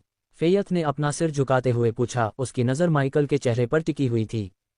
क्योंकि मुझे इसकी ज़रूरत है, माइकल ने जवाब दिया। उसकी आवाज़ में एक कठोर धार आ गई। आगरा को मारने के लिए? फ़ैयत ने एक पल के लिए उसे देखा, फिर अपने बालों में हाथ फेरते हुए आह भरी। तुम हमेशा सबसे ज़्यादा बेतुके सवाल क्यों पूछते हो? हर बार जब तुम किसी देवता को मारने की कोशिश करते हो तो ये हमेशा कुछ अजीब होता है। पिछली बार ये था, मैं एक विशाल प्राचीन सेंटीपीड कहाँ पा सकता हूँ, और अब तुम्हें एक तालाब की ज़रूरत है। क्या तुम्हें यकीन है कि यह शांति का तालाब है? उसने पानी के एक साधारण से दिखने वाले शरीर की ओर इशारा करते हुए जोर दिया। क्योंकि एक विश्वसनीय स्रोत के अनुसार यह आगरा से हमेशा के लिए छुटकारा पाने का एकमात्र तरीका है। ये सिर्फ एक तालाब है माइकल, देवी के लिए, फेयथ ने कहा। उसकी आवाज़ में झुंझलाहट और मनोरंजन का मिश्रण था। एवा ने इसका इस्तेमाल ध्यान के लिए किया। उसके स्वर्गदूतों ने, हम सभी ने किया। ये शांतिपूर्ण है, शांत करने वाला। इसमें कोई ईश्वर हत्या करने वाले गुण नहीं हैं। मुझे विश्वास नहीं हो रहा है कि मैंने अभी यह जोर से कहा। माइकल ने ठहाका लगाया। उसकी छाती में एक धीमी गड़गड़ाहट हुई। इसके बारे में सोचो फेयथ। अराजकता के देवता शांति द्वारा मारे गए। यह विडंबना है न? काव्यात्मक न्याय है न? NOWELL-BE-IN.C ओम। काव्यात्मक, या तुम सिर्फ उसके साथ खिलवाड़ कर रही हो? फेयथ ने पूछा। उसकी भौहें संदेह में सिकुड़ गईं। माइकल ने ठहाका लगाया लेकिन कोई स्पष्टीकरण नहीं दिया। वह उसे ठीक से नहीं बता सकता था कि आगरा को शांति के तालाब में डुबाना अराजकता के देवता को मारने के लिए एक शर्त थी, जो सिस्टम द्वारा निर्धारित एक शर्त थी, उसका सबसे करीबी गुप्त रहस्य। अब क्या वह बता सकता था? उसने कंधे उचकाए। उसकी मुस्कान चौड़ी हो गई। चलो बस इतना ही कहें, मैं एक बीमार पिल्ला हूं जिसका हास्यबोध अजीब है। अपनी उलझन के बावजूद फेयथ ने माइकल की ओर गर्मजोशी से मुस्कुराया। मैं आभारी हूं कि तुम यहाँ हो, अंधेरे के देवता। मेरी मदद करने के लिए फिर से धन्यवाद, उसने कहा। उसकी आवाज़ में ईमानदारी थी जिसने माइकल को असहज कर दिया। उसे कृतज्ञता की आदत नहीं थी। बस इसे आदत मत बनाओ फेथ, गया ने बीच में कहा, अपनी आंखें घुमाते हुए। हमारे पास निपटने के लिए बड़ी समस्याएं हैं। मुझे खेद है, फेथ ने कहा। उसकी नज़र ज़मीन पर गिर गई। बस एवा के बिना हम खो गए हैं, भीड़ों के झुंड की तरह, बिना चरवाहे के। गया भी, जो आमतौर पर भावनाओं की परवाह नहीं करता था, देवदूत के लिए सहानुभूति की पीड़ा महसूस कर रहा था। हालांकि माइकल पहले से ही आगे के बारे में सोच रहा था। वह आगरा के विनाश के पुरस्कारों का स्वाद चख सकता था। भक्तों से भरा क्षेत्र, उनकी आस्था, उनकी भक्ति, जल्द ही उसका होने वाला था। इस विचार ने उसकी नसों में प्रत्याशा, शक्ति की एक रोमांचकारी लहर दौड़ा दी। हरे भरे अभयारण्य को एक नया रास्ता और एक नया चरवाहा मिलने वाला था। आसान, गया ने भौहें उठाईं। हमें अभी भी आगरा को यहाँ लाना है माइकल, और यह पार्क में टहलने जैसा नहीं होगा। वे दोनों अनुभव से जानते थे कि भगवान से निपटना नश्वर क्षेत्र में उन अभिमानी, सत्ता के भूखे साधकों से निपटने से बिल्कुल अलग खेल है। वहाँ कुछ अच्छी तरह से रखी गई अफवाहें, सावधानी से गढ़ा गया अपमान, यहाँ तक कि एक साधारण हिम्मत भी एक शक्तिशाली साधक को उनके घर से बाहर निकालने के लिए पर्याप्त हो सकती है। वे पूर्वानुमानित थे, आसानी से अपने अहंकार से प्रभावित हो जाते थे। हालांकि भगवान इतनी आसानी से बहकते नहीं थे। वे बड़े, समझदार और कहीं ज्यादा सतर्क थे। आप आगरा को उसके किले से बाहर निकालने की योजना कैसे बना रहे हैं? फेयथ ने पूछा। उसकी आवाज में चिंता की झलक थी। आखिरी बार मैंने सुना था वह उस चीज के शीर्ष पर छिपा हुआ है जिसे वह बना रहा है। वह शायद ही कभी जाता है। फेयथ की नज़र दूर के मंदिर की ओर चली गई। उसकी अभिव्यक्ति कठोर हो गई। अराजकता का मंदिर, ये परिदृश्य पर एक धब्बा था, आगरा की विकृत दृष्टि का एक स्मारक जो उसके लोगों के खून और पसीने से बना था। ये ठीक उसी जगह पर खड़ा था जहां कभी एवा का मंदिर हुआ करता था। एक सुंदर, शांत बगीचा, सुगंधित फूलों से भरा हुआ, बहती नदी की कोमल कलकल, पक्षियों के मधुर गीत। उपचार, शांति, अभयारण्य का स्थान। आगरा के अनुयायियों ने ये सब नष्ट कर दिया था। फूलों की क्यारियों को उखाड़ दिया, नदी का रुख मोड़ दिया और पक्षियों को चुप करा दिया। और इसकी जगह उन्होंने ये राक्षसी खड़ी कर दी, अंधेरे और निराशा का यह मंदिर। इसने उसे बीमार कर दिया। हालांकि वह बिल्कुल बंद नहीं है ना? माइकल ने सोचा। उसकी नज़र दूर के मंदिर पर टिकी हुई थी। मैंने सुना है कि वह एक यात्रा की योजना बना रहा है। 2 दिनों में किसी तरह का समारोह, अपने नए मंदिर को पवित्र करने के लिए। उसने ये छोटी सी जानकारी किंजीव से ही ली थी। उन्होंने आगरा के मंदिर में छिपे होने का उल्लेख नहीं किया था, जिसका मतलब था कि वह कहीं और था। फेथ को आश्चर्य नहीं हुआ। आगरा अप्रत्याशित है, अव्यवस्थित। वह शायद ही कभी एक जगह पर लंबे समय तक रहता है। 2 दिन बहुत लंबा समय है माइकल, गया ने उसकी ओर मुड़ते हुए कहा। उसकी भौहें चिंता में सिकुड़ी हुई थीं। हमें एक योजना की आवश्यकता है, उसे बाहर निकालने का एक तरीका। उसे यहाँ आने के लिए मजबूर करें, क्योंकि अगर हम उसे उस तालाब में खींचने की कोशिश करेंगे तो वह खिसक जाएगा, अराजकता में गायब हो जाएगा, और हमें शायद कभी दूसरा मौका न मिले। कोई शानदार विचार, हे बुद्धिमान और शक्तिशाली अंधकार के देवता, उसने हंसते हुए पूछा। वह मंदिर तुम्हें क्या बताता है, गया? माइकल ने पूछा, उसकी नज़र अभी भी दूर की इमारत पर टिकी हुई थी। यह आगरा के बारे में क्या कहता है? गया और फेयत ने एक दूसरे की तरफ देखा। ये कहता है कि वह इस भूमि पर एक अभिशाप है, फेयत ने गुस्से से भरी आवाज में कहा। वह भगवान कहलाने के लायक नहीं है। लेकिन जैसे ही गया ने मंदिर को देखा, उसके चेहरे पर एक धीमी मुस्कान फैल गई। वह समझने लगी थी, वह मंदिर, ये सिर्फ अराजकता का स्मारक नहीं था, यह एक बयान था, मान्यता के लिए एक हताश पुकार। अराजकता के स्वघोषित देवता आगरा की पूजा की जानी थी। दूसरे देवताओं की तरह वह सम्मान, प्रशंसा और उस तरह की अंधभक्ति चाहता था जो उनकी शक्ति को बढ़ाती थी। और वह मंदिर खुद को वैध बनाने का उसका तरीका था, अपने अनुयायियों, दुनिया को ये साबित करने का कि वह योग्य है। और अगर वह सम्मान, मान्यता चाहता था, तो इसका मतलब था कि उसके पास अहंकार था, एक बड़ा, नाजुक अहंकार जो हेरफेर किया गया। अगर उन्होंने अपने पत्ते सही से खेले तो वे उस अहंकार का इस्तेमाल उसके खिलाफ कर सकते थे। वे उसे फंसा सकते थे, उसे चुनौती दे सकते थे, उसे अपने पास आने के लिए मजबूर कर सकते थे, अपनी ताकत साबित करने के लिए। उसका देवत्व, यह एक जोखिम भरी योजना थी, जरूर, लेकिन यह उनका सबसे अच्छा प्रयास था। माइकल ने गया की आंखों में समझ की किरण देखी, शिकारी मुस्कान जो उसकी अपनी मुस्कान को दर्शाती थी। वे हमेशा की तरह एक ही पृष्ठ पर थे। हमें उसे एक संदेश भेजने की जरूरत है, माइकल ने कहा, उसकी आवाज़ धीमी थी। और संदेश भेजने का इससे बेहतर तरीका क्या हो सकता है, खून से? तुम्हारा क्या मतलब है? फेयत ने पूछा, उसकी भौहें उलझन में सिकुड़ गईं। इसका मतलब है, गया ने बीच में कहा, उसकी आवाज़ में एक डरावना मनोरंजन था, हम उन शिकार दलों को मार देंगे जो तुम्हें और तुम्हारे झुंड की तलाश कर रहे हैं। हम ऐसा दिखाएंगे कि कोई आगरा के अधिकार को चुनौती दे रहा है, कोई झुंड को कम कर रहा है। और फिर, खैर, उसे बाहर आकर खेलना होगा, उसे साबित करना होगा कि वह अभी भी सबसे बड़ा कुत्ता है। उसे अपने क्षेत्र की रक्षा करनी होगी। अध्याय 1385 आगरा को कैसे बाहर निकाला जाए। गया की बात सुनकर फेयत ने भौहें सिकोड़ लीं। आगरा के अनुयायियों को मारने का विचार गलत लगा। आखिरकार वह एक उपचारक देवदूत थी, उसका उद्देश्य लोगों की जान बचाना था, उन्हें लेना नहीं। लेकिन वह भोली नहीं थी। उसने देखा था कि हरियाली वाले अभयारण्य में कितना अंधेरा छा गया था, आगरा ने अपने लोगों, जानवरों और जमीन पर कितनी पीड़ाएं दी थीं। वह गहराई से जानती थी कि आगरा की मौत जरूरी थी। संतुलन बहाल करने के लिए, उसके द्वारा दिए गए घावों को भरने के लिए बलिदान देना ही था। घाव को जलाना पड़ता है, इससे पहले कि आप घाव भरना शुरू कर सकें। और अंधेरे के देवता से बेहतर कौन है जो जलाने वाले लोहे को चला सके। आखिरकार, जब भगवान को मारने की बात आती है तो उसका एक सिद्ध ट्रैक रिकॉर्ड था। दूसरी ओर, गया उत्साह से उछल रहा था। वह लड़ाई के लिए बेताब थी, किसी को पीटने का मौका, और यह योजना, यह एकदम सही थी। ओह, यह मजेदार होने वाला है, उसने कहा, उसकी आंखें शरारती रोशनी से चमक रही थीं।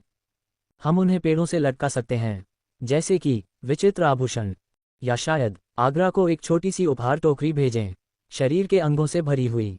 या इससे भी बेहतर, उसने कहा, उसके चेहरे पर एक दुष्ट मुस्कान फैल गई, हम उन्हें जिंदा ही काट सकते हैं और उनकी खाल को संदेश के रूप में छोड़ सकते हैं। तब उसे निश्चित रूप से संकेत मिल जाएगा। या, उसने जारी रखा, प्रत्येक भयानक विचार के साथ उसका उत्साह बढ़ता जा रहा था, हम उन्हें पकड़ सकते हैं, उन्हें यातना दे सकते हैं और उन्हें बहुत जोर से चीखने पर मजबूर कर सकते हैं। आप जानते हैं, बस ये सुनिश्चित करने के लिए कि आगरा हमें सुन ले। फेथ ने उसे देखा, कुछ पल के लिए अवाक। गया, वह निश्चित रूप से एक देवी थी और अंधेरे के देवता के लिए एकदम सही जोड़ी। वह उसकी शांति के लिए अराजकता थी, उसकी बर्फ के लिए आग थी, और उसके शांत, खतरनाक, स्थिर बदमाश चरित्र के लिए अविश्वसनीय रूप से हिंसक, अपशब्द बोलने वाली परपीड़क थी। मुझे उन्हें पेड़ों से लटकाने का विचार पसंद है, माइकल ने कहा, उसके चेहरे पर एक धीमी मुस्कान फैल गई। और उपहार की टोकरी, हम आगरा को कुछ सिर भेजेंगे, इससे उसका ध्यान आकर्षित होगा। लेकिन फिर वह रुक गया, उसकी भौहें सोच में सिकुड़ गईं। जंगल, ये ठीक हो जाता है न? अगर हम उन्हें फांसी पर लटका दें तो वे फिर से जीवित हो जाएंगे। वह फेयत की ओर मुड़ा, उसकी निगाहें सवालिया थीं। क्या तुम ऐसा होने से रोक सकते हो? क्या तुम जंगल को उन्हें ठीक करने से रोक सकते हो? जंगल को ठीक होने से रोक सकते हो? फेयत ने दोहराया, उसकी भौहें उलझन में सिकुड़ गईं। तुम ऐसा क्यों करना चाहते हो? उसे एहसास हुआ, एक पल बहुत देर से, कि यह कितना भोलापन लग रहा था। गया ने सिर हिलाते हुए ठहाका लगाया। अच्छा होना ठीक है, फेथ, उसने कहा, उसकी आवाज़ में व्यंग्यात्मक मनोरंजन था। लेकिन मासूमियत और बेवकूफ़ी के बीच एक महीन रेखा होती है, और तुम, मेरे प्यारे, इसे पार करने वाले हो। यह ऐसा है जैसे तुम गंदगी का एक ढेर देखते हो और सोचते हो, ओह ये गर्म और आकर्षक लग रहा है, मुझे इसमें अपना हाथ डालने दो और देखो क्या होता है। इसे सामान्य ज्ञान कहते हैं। हर चमकने वाली चीज सोना नहीं होती। या इस मामले में हर कमीना जो मदद मांगता है वह नवजात शिशु जितना मासूम नहीं होता। फेथ ने एक गहरी सांस ली, उसके गाल थोड़े लाल हो गए। वह एक परी थी। दया, करुणा, उपचार, यह उसके स्वभाव में था। लेकिन वह बेवकूफ नहीं थी, पूरी तरह से नहीं। मैं ये कर सकती हूँ, उसने कहा, उसकी आवाज में दृढ़ता आ गई। मैं एवा की परी हूँ। इस जंगल पर मेरा एक खास प्रभाव है। मैं इसके उपचार जादू को रोक सकती हूँ। उनके लिए। अद्भुत, गया ने मुस्कुराते हुए उत्साह से अपने हाथों को आपस में ताली बजाते हुए कहा। चलो कुछ कुतिया मारते हैं। अभी नहीं, माइकल ने हाथ ऊपर उठाते हुए कहा। चलो उन शिकार दलों को थोड़ा समय देते हैं फिर से संगठित होने के लिए। एक और खोज दल भेजो। हम ये सुनिश्चित करना चाहते हैं कि हम उन सभी को पकड़ लें। वे नहीं जानते कि आपने पहले समूह से निपटा है न? फेयत ने पूछा, उसकी भौहें भ्रम में सिकुड़ गईं। आप शिकार दलों के बारे में कैसे जानते हैं फेयत? गया ने पूछा, उसकी नज़र थोड़ी सिकुड़ गई। फेयत ने कंधे उचका दिए। मैं इस डोमेन से जुड़ी हुई हूँ, इसके जीवों से, एवा के सभी स्वर्गदूतों की तरह। गया के चेहरे पर एक विचारशील भाव उभरा। उसने जंगल के चारों ओर ऊंचे पेड़ों, झिलमिलाते गर्म झरनों और किसी अन्य स्वर्गदूत की अनुपस्थिति पर नजर डाली। स्वर्गदूतों की बात करते हुए उसने सोचा, एवा के अन्य देवदूत कहाँ हैं? फेयत की मुस्कान फीकी पड़ गई क्योंकि उसकी आंखों में उदासी की छाया छा गई। एवा के गायब होने के बाद वे बिखर गए। कुछ ने उसे ढूंढा, कुछ ने उसे दोषी ठहराया, कहा कि उसने हमें छोड़ दिया। कुछ उपासकों पर गुस्सा थे, उनके विश्वासघात पर। उन्होंने डोमेन छोड़ दिया, कहा कि वे ऐसे कृतघ्न दुष्टों से कोई लेना देना नहीं चाहते। उसने आह भरी, उसकी आवाज उदासी से भरी हुई थी। अन्य लोग अलग अलग डोमेन में चले गए, मदद करने के लिए, ठीक करने के लिए, मेरी तरह। बाकी लोगों के बारे में मुझे नहीं पता। कुछ लोग धर्म परिवर्तन कर गए, वे कहते हैं। दूसरे देवताओं की पूजा करने लगे। स्वर्गदूतों को धर्म परिवर्तन कराना, उन्हें दूसरे देवता की पूजा करने के लिए प्रेरित करना एक शक्तिशाली कदम था। न केवल उनकी भक्ति बल्कि डोमेन से उनके संबंध को, उनकी शक्ति के स्रोत से भी चुराने का एक तरीका। माइकल जानता था कि वह संबंध कितना शक्तिशाली हो सकता है क्योंकि उसने इसे पहले ही अनुभव किया था। जब एवा के अनुयायियों ने निम्बोसिया में उससे प्रार्थना की थी तो उसे 3000 से अधिक आराधना ऊर्जा प्राप्त हुई थी। उसके भंडार में एक महत्वपूर्ण वृद्धि। और वे सत्ता के भूखे देवता, वे हमेशा बढ़त की तलाश में रहते थे। अपने प्रभाव, अपने नियंत्रण को बढ़ाने का एक तरीका। एवा की तरह ईश्वर विहीन स्वर्गदूतों का एक समूह, धर्मांतरण के लिए तैयार। वे प्रमुख लक्ष्य थे और माइकल को बिना किसी संदेह के पता था कि कुछ देवता उन्हें अपने समूह में शामिल करने में बहुत खुश होंगे। लेकिन माइकल ने फेयत की बेचैनी को भांपते हुए इस मुद्दे पर जोर न देने का फैसला किया। ठीक है, तो उसने अपने हाथों को आपस में ताली बजाते हुए कहा, चलो थोड़ा आराम करते हैं, इससे पहले कि हम ये पार्टी शुरू करें। वह सुनहरे मेपल के पेड़ों में से एक के पास गया और जमीन पर बैठ गया। उसकी पीठ चिकने तने पर टिकी हुई थी। फेयत उसे देखकर हैरान रह गया। आखिरकार वह एक देवता था। और देवता सिर्फ जमीन पर नहीं बैठते, वे सिंहासन, वेदियां, बलिदान की मांग करते हैं। लेकिन माइकल, वह बस वहीं बैठा रहा, मानो वह उनमें से एक हो। दूर से दृश्य देख रहे उपासक विस्मय से फुसफुसा रहे थे। उन्होंने कभी ऐसा देवता नहीं देखा था। एवा, जो दयालु और करुणामयी थी, ने भी हमेशा एक निश्चित दूरी बनाए रखी थी। वह हमेशा उनके ऊपर एक सिंहासन या एक ऊंचे मंच पर बैठती थी। लेकिन माइकल, वह बस वहीं बैठा था, लानत की जमीन पर, जैसे कुछ भी नहीं था। फिर भी अपने आरामदेह आसन में, किसी थके हुए यात्री की तरह पेड़ के सहारे झुके हुए, उसमें एक निश्चित बदमाश गुण था, शक्ति का एक आभास जो सम्मान की मांग करता था, जो ध्यान आकर्षित करता था। कौन है वह? बच्चों में से एक ने अपनी मां की स्कर्ट खींचते हुए फुसफुसाया। क्या वह डरावने पुरुषों में से एक है? क्या वह कोई देवता है? महिलाओं में से एक ने फुसफुसाते हुए कहा। उसकी आंखें चौड़ी हो गईं। वह जमीन पर बैठा है, एक और महिला ने अविश्वास से भरी आवाज में बड़बड़ाया। मैंने पहले कभी किसी देवता को जमीन पर बैठे नहीं देखा। ये सुंदर महिला कौन है? बच्चों में से एक ने गया की ओर इशारा करते हुए पूछा। क्या वह देवी है? उसकी मां ने उसे अपने करीब खींचते हुए फुसफुसाया। इशारा मत करो, यह अपमानजनक है। वह डरावना लग रहा है। मां, एक और बच्चा अपनी मां की स्कर्ट से चिपके हुए फुसफुसाया। क्या वह हमें चोट पहुंचाने वाला है? माइकल, अपनी बढ़ी हुई सुनने की क्षमता के कारण उनकी धीमी फुसफुसाहट को सुन रहा था, मुस्कुराया। अरे बच्चों, माइकल ने पुकारा। उसकी आवाज आश्चर्यजनक रूप से कोमल थी। वह उनकी आंखों में डर देख सकता था, आगरा के उपासकों के साथ उनकी मुठभेड़ों का स्थायी आघात। उसे बच्चों को सीधे संबोधित करते हुए सुनकर वयस्कों को बेचैनी का एहसास हुआ। आखिरकार वह अंधेरे का देवता था। बिल्कुल, बच्चों के अनुकूल शीर्षक नहीं। अंधेरा, बुराई, ये शब्द अक्सर उन चीजों से जुड़े होते थे जिनसे कोई नहीं चाहता था कि उनका बच्चा मिले या बिस्तर के नीचे राक्षसों की तरह ठोकर खाए। ऐसी चीजें जो मासूमियत का शिकार होती हैं। लेकिन माइकल की मुस्कान कम नहीं हुई। उसने बच्चों की ओर अपना हाथ बढ़ाया, उन्हें अपने करीब बुलाया। उनकी झिझक देखकर फेयथ ने आश्वस्त होकर मुस्कुराया। सब ठीक है, उसने अपनी आवाज में नरमी से कहा। वह डरावना नहीं है। गया उसकी बात सुनकर खुद को रोक नहीं पाया और हंस पड़ा। वह डरावना नहीं है जब वह सक्रिय रूप से चीजों को नहीं मार रहा होता है, उसने अपनी आंखों में शरारती चमक के साथ धीरे से कहा।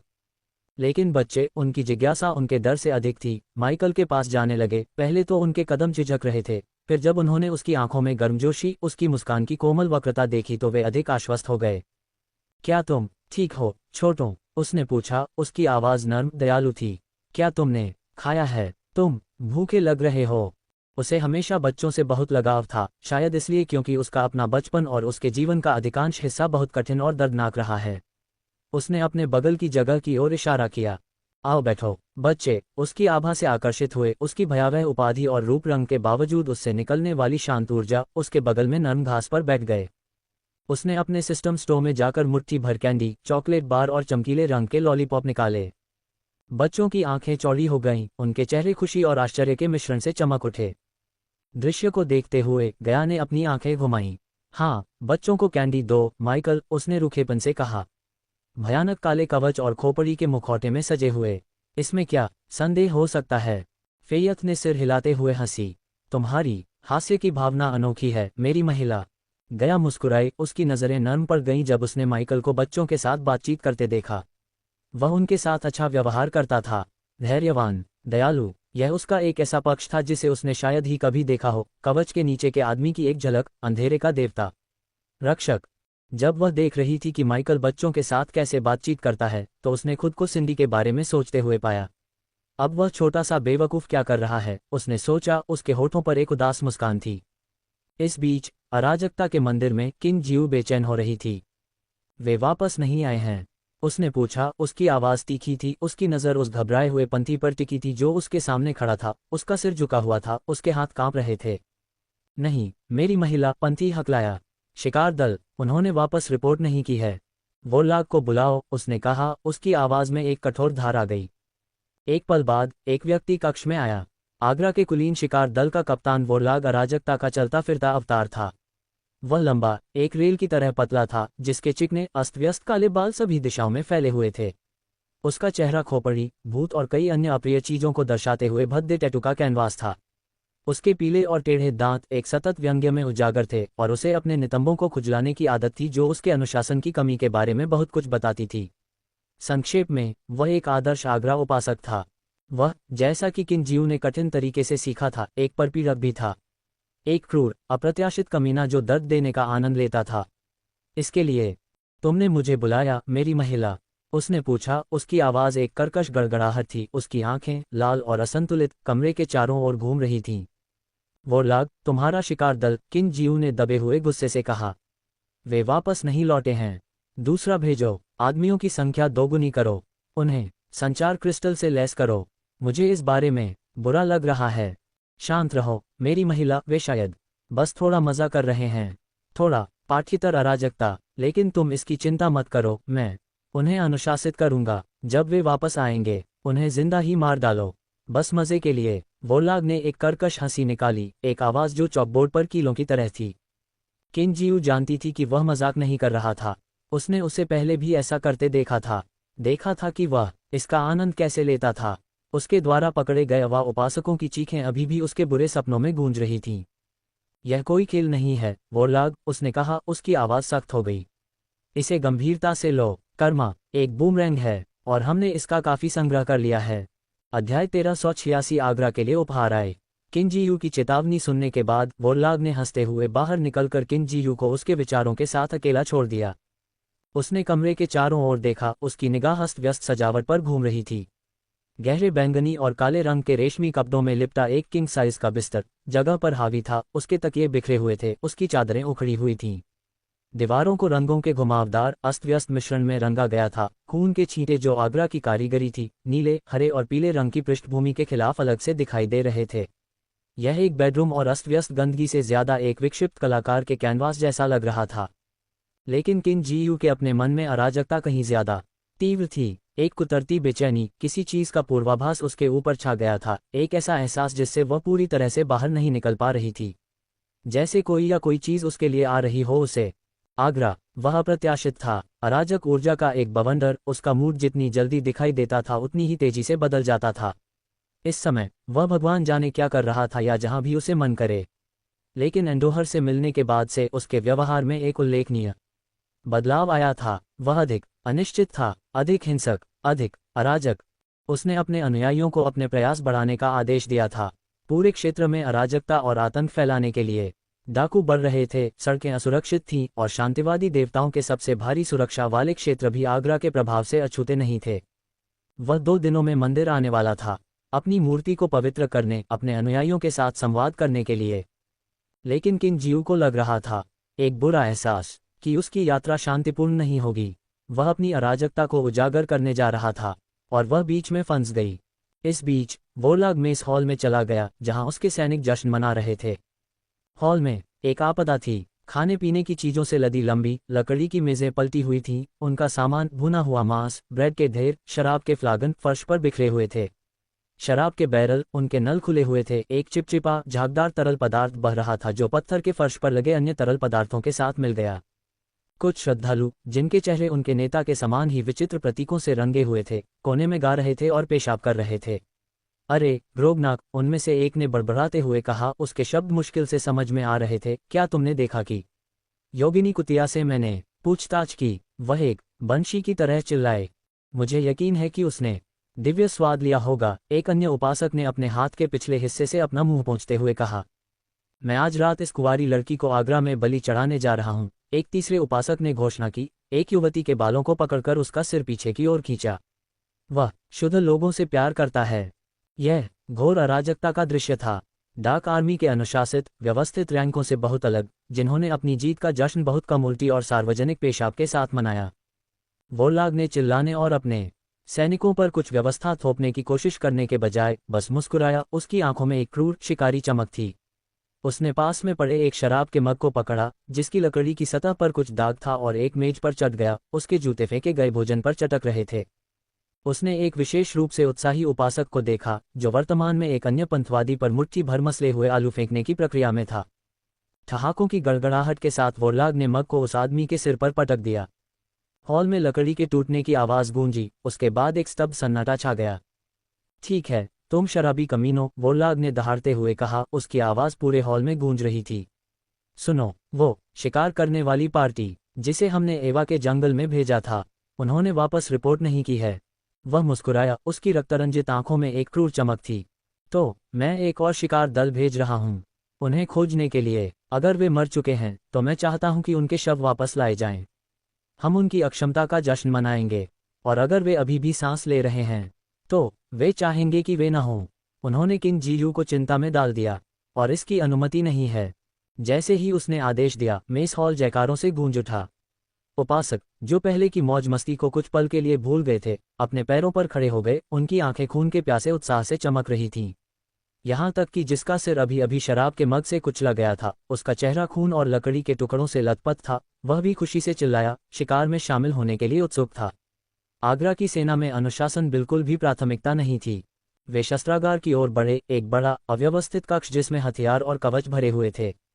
अलग अलग आकार और साइज की तलवारें, जिनमें से ज्यादातर गिरे हुए दुश्मनों से चुराई गई थीं या जीते गए गांवों से लूटी गई थीं, फर्श पर बिखरी पड़ी थीं। उनकी धारें उम्र और उपेक्षा के कारण कुंद हो गई थीं।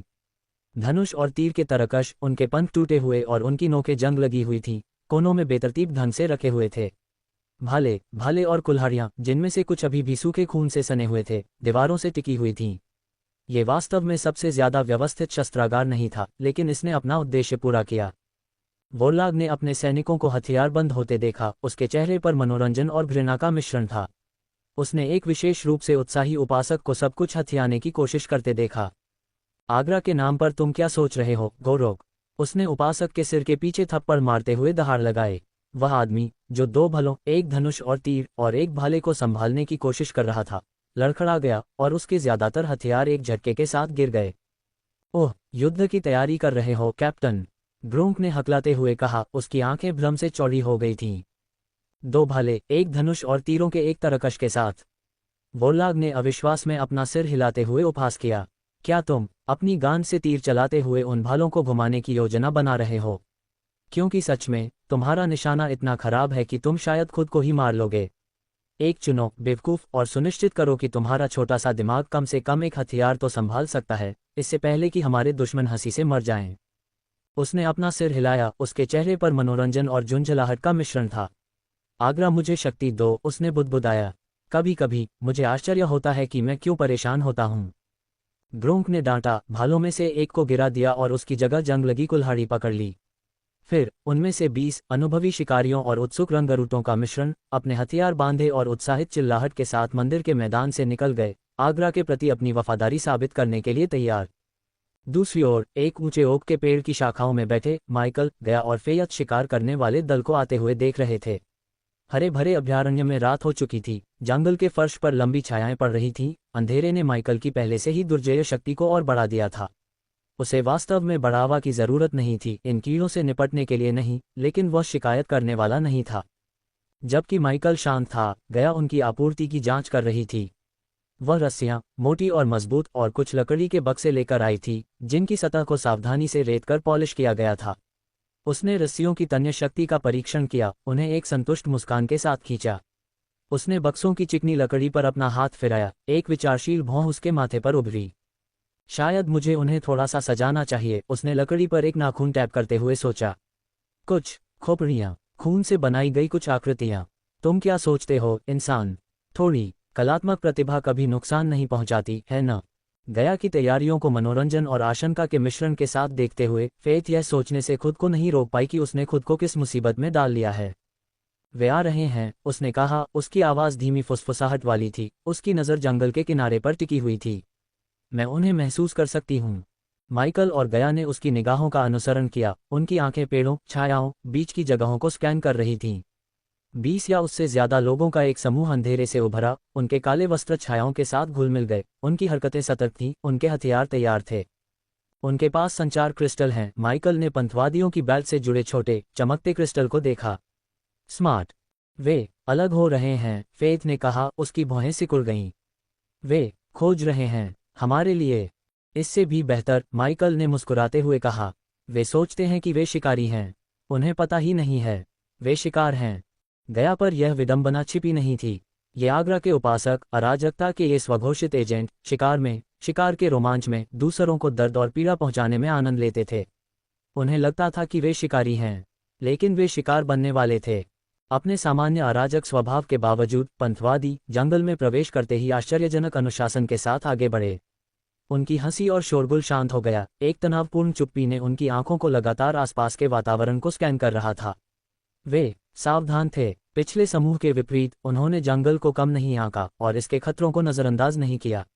उन्होंने पेड़ों को स्कैन किया, किसी भी तरह की हलचल, किसी भी तरह के घात के संकेत की तलाश में। अरे, माइकल ने खुद के बावजूद प्रभावित होते हुए कहा, ये लोग प्रशिक्षित हैं, उन दूसरे बेवकूफों की तरह नहीं। जब वे देख रहे थे, गया ने मौका भांपते हुए तुरंत हरकत में आ गई। एक तरल अनुग्रह के साथ वह पेड़ की शाखा से छलांग लगाए, एक ऊंची शाखा को पकड़ा, खुद को ऊपर की ओर झुलाया। उसकी हरकतें मौन, लगभग अलौकिक थीं। माइकल ने फेयत को अपनी बाहों में उठाते हुए उसका अनुसरण किया। उसकी बढ़ी हुई ताकत और चपलता ने छलांग को सहज बना दिया। वह ऊपर एक मोटी शाखा पर धीरे से उतरा, उसकी निगाह नीचे के पंथियों पर टिकी हुई थी। फेयत के विपरीत उसे छिपने की जरूरत नहीं थी, वास्तव में नहीं। जंगल में छायाओं द्वारा प्रदान किया गया अंधेरा उसका क्षेत्र था और वह उनमें घुल मिल सकता था, एकमात्र विचार से अंधेरे के साथ एक हो सकता था। इस प्रकार उसने अपनी विनाश की आंखों को सक्रिय किया, केंद्रित अंधेरे ऊर्जा की 2 किरणों को मुक्त किया जो पास के एक पेड़ के तने को चीरती हुई एक खोखला स्थान बना रही थी, जो फेयत के लिए खुद को छिपाने के लिए पर्याप्त बड़ा था। अंदर जाओ, उसने अस्थायी छिपने की जगह की ओर इशारा करते हुए कहा। बिना किसी शब्द फेथ खोखले में कदम रखा, उसका शरीर अंदर अंधेरे में गायब हो गया। माइकल ने हाथ बढ़ाया, उसकी उंगलियां पेड़ की खुरदरी छाल से टकरा रही थीं। फिर उसने लकड़ी के टुकड़े से छेद को बंद कर दिया, जिसे उसने खुद बनाया था, ताकि छिपे हुए कक्ष का कोई निशान न रह जाए। फिर उसने और गया ने अपना ध्यान वापस नीचे के अनजान पंथियों पर लगाया। ठीक है, माइकल ने बड़बड़ाया, उसकी नज़र समूह को स्कैन कर रही थी। चलो, झुंड को थोड़ा कम करते हैं। हम पहले आसान लक्ष्यों को खत्म करेंगे, आवारा लोगों को, जो खुद ही भटक जाते हैं। मुझे अच्छा लगता है, गया ने कहा, उसकी आंखें शिकारी भूख से चमक रही थीं। मुझे हमेशा से ही भटकने वालों से लगाव रहा है। उन्होंने पंथवादियों की हरकतों, उनके गश्ती पैटर्न, हाथ के इशारों के जरिए एक दूसरे से संवाद करने के तरीके और उनके बैट पर चमकते क्रिस्टल का अध्ययन किया। उन दोनों को देखा, माइकल ने कहा, पंथवादियों की एक जोड़ी की ओर इशारा करते हुए जो मुख्य समूह से दूर भटक गए थे। उनकी निगाहें जमीन पर टिकी थीं, उनका ध्यान स्पष्ट रूप से कहीं और था। वे ध्यान नहीं दे रहे हैं, और दूसरे, वे उन्हें नहीं देख सकते। ब्लाइंड स्पॉट, आसान शिकार, गया ने अपनी उंगलियों को चटकाते हुए हंसते हुए कहा। बिल्कुल, माइकल ने मुस्कुराते हुए कहा, हम उन्हें जल्दी से चुपचाप बाहर निकाल देते हैं, इससे पहले कि वे अलार्म बजा सकें। उसने पेड़ के तने पर थपथपाया जहां फेथ छिपा हुआ था।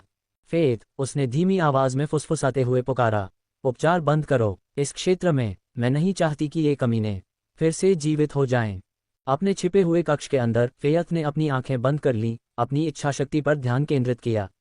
वह इसे महसूस कर सकती थी, जंगल की धड़कन, पेड़ों, पौधों, हवा में बह रही जीवन ऊर्जा। और एक विचार, एक फुसफुसाए आदेश के साथ उसने कनेक्शन तोड़ दिया। जल्द ही एक हल्की हवा, ठंडी और अस्थिर, पत्तियों के बीच से सरसराहट करती हुई चली गई, मानो जंगल ने उसकी आज्ञा को स्वीकार कर लिया हो। शिकार शुरू हो जाए, माइकल ने कहा। अध्याय 1387। आगरा के लिए उपहार। 2 आगरा के उपासक अपनी खोज जारी रखते थे, छाया में छिपे खतरे से बेखबर। उनकी आंखें झाड़ियों को स्कैन कर रही थीं, उनके हाथ कभी भी अपने हथियारों से दूर नहीं जा रहे थे। ये कमबख्त जंगल, उनमें से एक ने काई के एक टुकड़े पर लात मारते हुए कहा, यह अप्राकृतिक है, बहुत हरा है, मुझे उल्टी करने का मन करता है। ये सारे फूल, दूसरे ने बड़बड़ाते हुए कहा, अपनी एड़ी के नीचे एक नाजुक नीले फूल को कुचलते हुए। वे अराजकता का अपमान हैं, हमें इस पूरे स्थान को जला देना चाहिए। वे एवा प्रेमी कमीने कहाँ छिपे हैं? एक तीसरे ने बड़बड़ाया, उसकी निगाहें घबराहट से इधर उधर घूम रही थीं। वे बहुत दूर नहीं जा सकते। माइकल और गया ऊपर बैठे हुए शिकारी मुस्कान के साथ उन्हें देख रहे थे। 2 गिर गए, 18 जाने बाकी हैं, गया ने कहा, उसकी आंखें मनोरंजन से चमक रही थीं। उसने अपने हाथों को अपने मुंह के चारों ओर लपेटा और पक्षियों की कई आवाजें निकालीं। कोयल की एकदम सही नकल, उसके बाद बाज की चीख, और फिर अच्छे उपाय के लिए हॉपी की कान फाड़ देने वाली चीख। फिर और अधिक भ्रमित करने वाला स्पर्श देने के लिए उसने छतरी से एक अच्छी खासी चट्टान को उखाड़ दिया, जो जंगल के फर्श पर गिर गई और जमीन के अलावा किसी और चीज से नहीं टकराई, और अचानक हुई आवाज की ओर दूसरों का ध्यान भंग कर दिया। अचानक हुई कर्कशता से चौंके हुए पंथवादी आवाज की ओर मुड़े, अपने हथियार उठाए, उनकी निगाहें पेड़ों को स्कैन कर रही थीं। ये वह ध्यान भंग करने वाली चीज थी जिसका माइकल को इंतजार था। वह शाखाओं से नीचे गिरा, चुपचाप 2 आवारा लोगों के पीछे उतरा। उसकी हरकतें गति और छाया का एक धुंधलापन थीं। 2 तेज, क्रूर हरकतों के साथ उसने उनकी गर्दन तोड़ दी। फिर उनके बेजान शरीरों को उठाते हुए वह पेड़ों में वापस कूद गया, छतरी के अंधेरे में गायब हो गया। बचे हुए पंथी, जिनका ध्यान अभी भी पक्षियों की आवाज के स्रोत पर था, वे अपने साथियों के साथ हुई घटना से बेखबर थे। वे अब बिखर चुके थे, उनका गठन टूट चुका था, उनका ध्यान बिखरा हुआ था। आखिर वह शोर क्या था? उनमें से एक ने धीमी आवाज में पूछा। ये तो किसी चिड़ियाघर जैसा लग रहा था, दूसरे ने अपना सिर खुजलाते हुए कहा। पक्षियों को भूल जाओ, तीसरे ने कहा, उसकी नज़र सख्त हो गई। हमें उन एवा उपासकों को ढूंढना है। और उस कुत्ते को, वह आखिर कहाँ गया? गया के पास के पेड़ों में वापस माइकल ने 3 पंथियों के समूह की ओर इशारा किया जो पास की एक धारा की ओर बढ़ रहे थे। वे 3 अगले, उसने बड़बड़ाया, वे अलग थलग हैं, लेकिन वे एक दूसरे के बहुत करीब हैं। हमें जल्दी करना होगा। वहां 2 और हैं, गया ने कहा, उसकी नज़र धारा के किनारे खड़े पंथियों के एक जोड़े पर टिकी हुई थी, जो अपने खंजरों के मूठ पर हाथ रखे हुए समूह को देख रहे थे। उनकी नज़र उन तीनों पर है। सीधे उनसे संपर्क करना बहुत जोखिम भरा है। क्या तुम उन सबको दूर नहीं कर सकते, जैसे तुमने दूसरों के साथ किया था? गया ने पूछा, उसकी भौहें सोच में सिकुड़ी हुई थीं। मैं कर सकता हूं, माइकल ने स्वीकार किया, उसकी नज़र सख्त हो गई। लेकिन मैं जोखिम नहीं उठाना चाहता। अगर वे सभी एक साथ निकाल दिए गए, तो अलार्म बज उठेगा। जो कोई भी उन संचार क्रिस्टल को सुन रहा है, वे आगरा को सचेत कर देंगे और वह अपनी यात्रा स्थगित कर सकता है, अपनी योजनाएं बदल सकता है। वह रुका, उसकी आंखें ठंडी आग से चमक रही थीं। मैं चाहता हूं कि वह आए गया, मैं चाहता हूं कि वह हमारे उपहार प्राप्त करे, व्यक्तिगत रूप से। लेकिन उन्हें पता चल जाएगा, गया ने बताया। उन्हें पता चल जाएगा कि एक और शिकार दल गायब हो गया है। उन्हें पता चल जाएगा कि कुछ गड़बड़ है, माइकल ने सहमति जताई। लेकिन वे यह अनुमान नहीं लगा पाएंगे कि यह कोई देवता है जो उनका शिकार कर रहा है। वे मान लेंगे कि यह हवा के उपासक हैं जो वापस लड़ रहे हैं, या जंगल में कोई और शिकारी छिपा हुआ है। वे और आदमी भेज देंगे। हमारे खेलने के लिए और खिलौने चाहिए। अचानक गया को एक विचार आया। उसने माइकल को आंख मारी, उसकी आंखों में शरारती चमक थी, और उसने गॉड स्लेयर क्रॉसबो को उसके हाथों में थमा दिया। इसे मेरे लिए पकड़ लो, उसने फुसफुसाया, और एक पलक झपकाते हुए वह पेड़ से नीचे उतरी, धीरे से जंगल के फर्श पर उतरी। वह लंगड़ाते हुए, अपने हाथ को अपनी तरफ दबाते हुए दो पंथियों की ओर चलने लगी। मदद करो, उसने पुकारा। उसकी आवाज़ एक कमज़ोर, कांपती हुई फुसफुसाहट थी। दो पंथियों का ध्यान तुरंत आवाज़ की ओर गया। वे नदी के किनारे समूह से दूर हो गए। उनकी आंखें चौड़ी हो गईं, उनके जबड़े ढीले पड़ गए, क्योंकि उन्होंने गया की शक्ल देखी। वह अपनी वर्तमान व्यथित अवस्था में भी बेहद खूबसूरत थी। अच्छा, नमस्ते डार्लिंग, उनमें से एक ने अपने होंठ चाटते हुए कहा। तुम ऐसी जगह पर क्या सुंदर काम कर रहे हो। आगरा ने हमें आशीर्वाद दिया है, दूसरे ने कहा। उसकी नज़र गया की संपत्ति पर टिकी हुई थी। हमारी भक्ति के लिए यह क्या इनाम है? मेरी मदद करो, गया हकलाया। उसकी आवाज़ में फुसफुसाहट नहीं थी। चिंता मत करो प्रिय, पहले पंथी ने अपनी बेल्ट के बकल को पकड़ते हुए कहा। हम तुम्हारा ख्याल रखेंगे। जबकि दो पंथी विचलित थे, माइकल ने विनाश की आंखों का उपयोग करके कार्य किया। परिणामस्वरूप अंधेरे ऊर्जा की दो किरणें, तेज और सटीक, उसकी आंखों से निकलीं, जो धारा के किनारे तीन पंथियों पर लगीं। उनके सिर साफ साफ फट गए, जिससे आसपास का क्षेत्र खून और हड्डियों की बौछार से भर गया। एक सेकंड बर्बाद किए बिना माइकल ने सिरहीन लाशों के पास प्रकट होने के लिए छाया टेलीपोर्टेशन का उपयोग किया। दो तेज किक के साथ उसने उनके शरीर को धारा में गिरा दिया। फिर उनके सिर को उठाकर वह पेड़ों में अपने बसेरे पर वापस चला गया। फिर वह उन दो पंथियों के पीछे फिर से प्रकट हुआ जो अभी भी गया की प्रशंसा कर रहे थे। उनके हाव भाव वासना और प्रत्याशा का मिश्रण थे।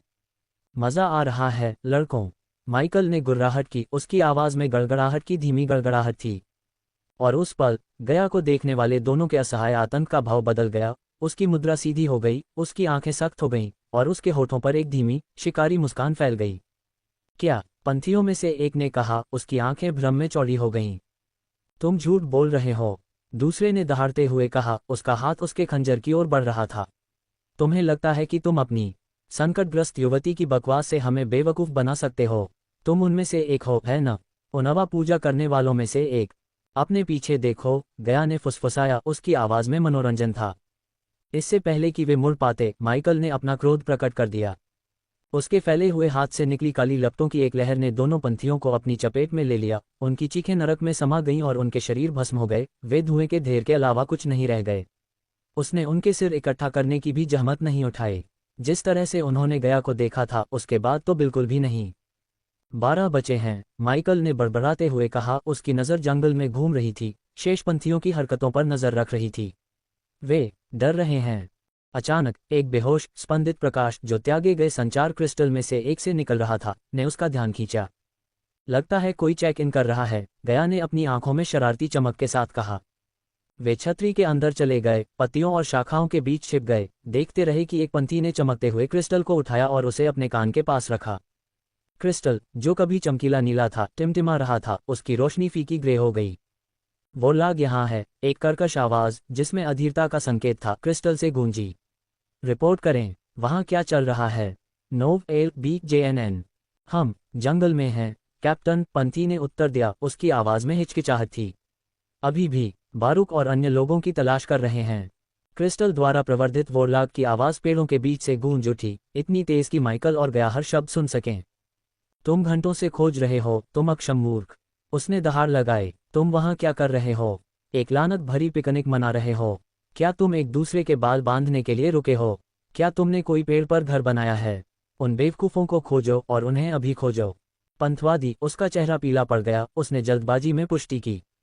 एक पल की खामोशी थी, केवल संचार क्रिस्टल की चटकने की आवाज़ थी। फिर वोरलाग की आवाज़, जो अब एक भयावह खतरे से भरी हुई थी, फिर से जंगल में गूंज उठी। क्योंकि अगर तुम खाली हाथ वापस आए, आगरा तुम्हें जिंदा ही मार डालेगा, और मैं उसके बगल में ही रहूंगा, शो का मजा ले रहा हूं।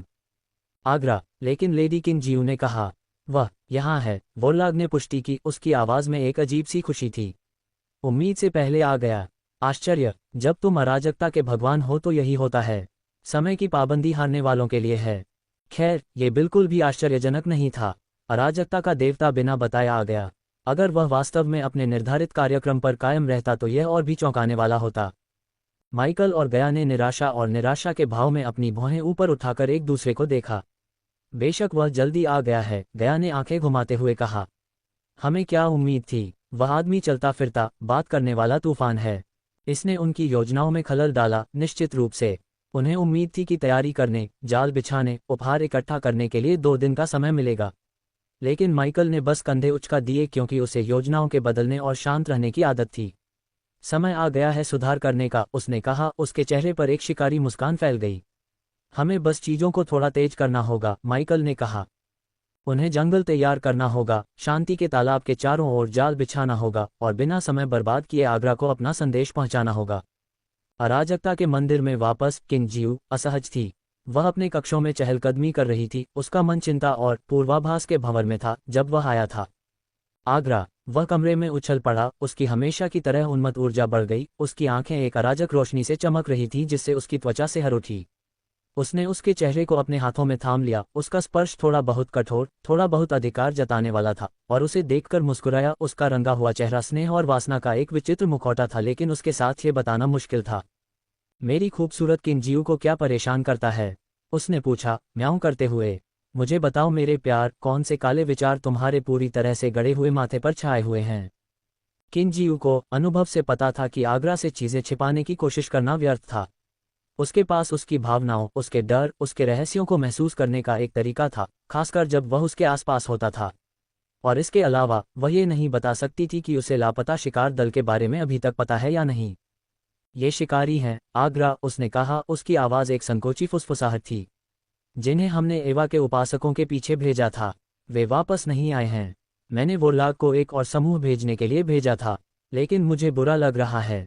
आगरा की मुस्कुराहट चौड़ी हो गई, एक उन्मत्त हंसी में बदल गई जो वास्तविक हंसी की तुलना में हड्डी पर दम घुटने वाले लकड़बग्घे की तरह लग रही थी। क्या ये स्पष्ट नहीं है, मेरे प्रतिभाशाली किंजीव? उसने कहा, अभी भी हंस रहा था। कोई उन्हें मार रहा है। वे दयनीय अवा उपासक, वे वास्तव में अपनी क्रूरता के लिए नहीं जाने जाते हैं, है न? वह जंगल, ये शांति से भरा हुआ है। योद्धाओं के लिए बिल्कुल प्रजनन स्थल नहीं है। नहीं, कोई या कुछ मेरे शिकारियों का शिकार कर रहा है। और वह, मेरा प्यार, इसमें अराजकता जैसी गंध आ रही है। वह कमरे में नाचने लगा, उसकी हरकतें अनिश्चित, अप्रत्याशित थीं, उसकी हंसी दीवारों से गूंज रही थी। मैं इसका स्वाद ले सकता हूँ, किंग जीव, वह चिल्लाया। अराजकता, डर, स्वादिष्टता, इसके लिए उत्सव की जरूरत है। हम मंदिर खोलेंगे, मेरे सभी अनुयायियों को आमंत्रित करें। मेरी मूर्ति ऊंची खड़ी रहे, अराजकता का प्रतीक, मेरा प्रतीक। किंग जीव ने फिर से बोलने से पहले उसके शांत होने का इंतजार किया। लेकिन शिकारियों का क्या, आगरा? उसने पूछा, उसकी आवाज़ शांत लेकिन दृढ़ थी। कौन या क्या उन्हें मार रहा है? आगरा की हंसी अचानक बंद हो गई, उसकी नज़र सख्त हो गई। मैं पता लगा लूंगा, उसने धीमी आवाज़ में कहा। या मेरे गुर्गे पता लगाएंगे। मैं आसन अराजकता की महिमा का आनंद लेने में इतना व्यस्त हूं कि सुरागों की तलाश में इधर उधर नहीं जा सकता। इसके अलावा उसने एक क्रूर मुस्कान के साथ अपने होंठों को मोड़ते हुए कहा, मुझे लगता है अराजकता ही अपराधी को उजागर कर देगी, जल्दी या बाद में। अध्याय 1388 आगरा के लिए उपहार 3 अंतिम। लगभग 10 घंटे बाद वोरलाग मेस हॉल में वापस आ गया, उसके हाथ में एक टैंकडेले था, उसकी हंसी पूरे कक्ष में गूंज रही थी। गंदगी, अराजकता, उल्टी हुई मेजें और बिखरा हुआ खाना, ये सब सामान्य था। आगरा के उपासकों की भीड़ जमा हो गई थी, उनके चेहरे हमेशा की तरह विचित्र प्रतीकों से रंगे हुए थे, उनकी आंखें उत्साह और कुछ और के मिश्रण से चमक रही थीं। डर, श्रद्धा, इन लोगों के साथ ये बताना मुश्किल था। इनमें से कई नए भर्ती हुए थे जो अराजकता के देवता के प्रति अपनी वफादारी साबित करने के लिए उत्सुक थे। उन्होंने आगरा की शक्ति, उसकी अप्रत्याशितता की कहानियां, फुसफुसाहटें सुनी थीं, और वे मोहित थे, भयभीत लेकिन मोहित। तो कप्तान, युवा पंथियों में से एक ने पूछा, उसकी आवाज में विस्मय और आशंका का मिश्रण था, वह कैसा है? मेरा मतलब आगरा है। वह तीव्र है। वोरलाग ने एक लंबी शराब का घूंट लेते हुए हंसते हुए कहा। अप्रत्याशित, आप कभी नहीं जानते कि वह आगे क्या करने वाला है। 1 मिनट में वह पूरी तरह से आकर्षक और मुस्कुराता है। अगले। खैर चलो, बस इतना ही कहो कि तुम बेहतर उम्मीद करो कि तुम बहुत करीब खड़े नहीं हो। क्या ये सच है? वह अराजकता को नियंत्रित कर सकता है? एक अन्य पंथी ने पूछा। उसकी आंखें चौड़ी हो गईं। इसे नियंत्रित करें? वोरलाग ने नाक सिकोड़ी। वह अराजकता है, तुम बेवकूफ हो।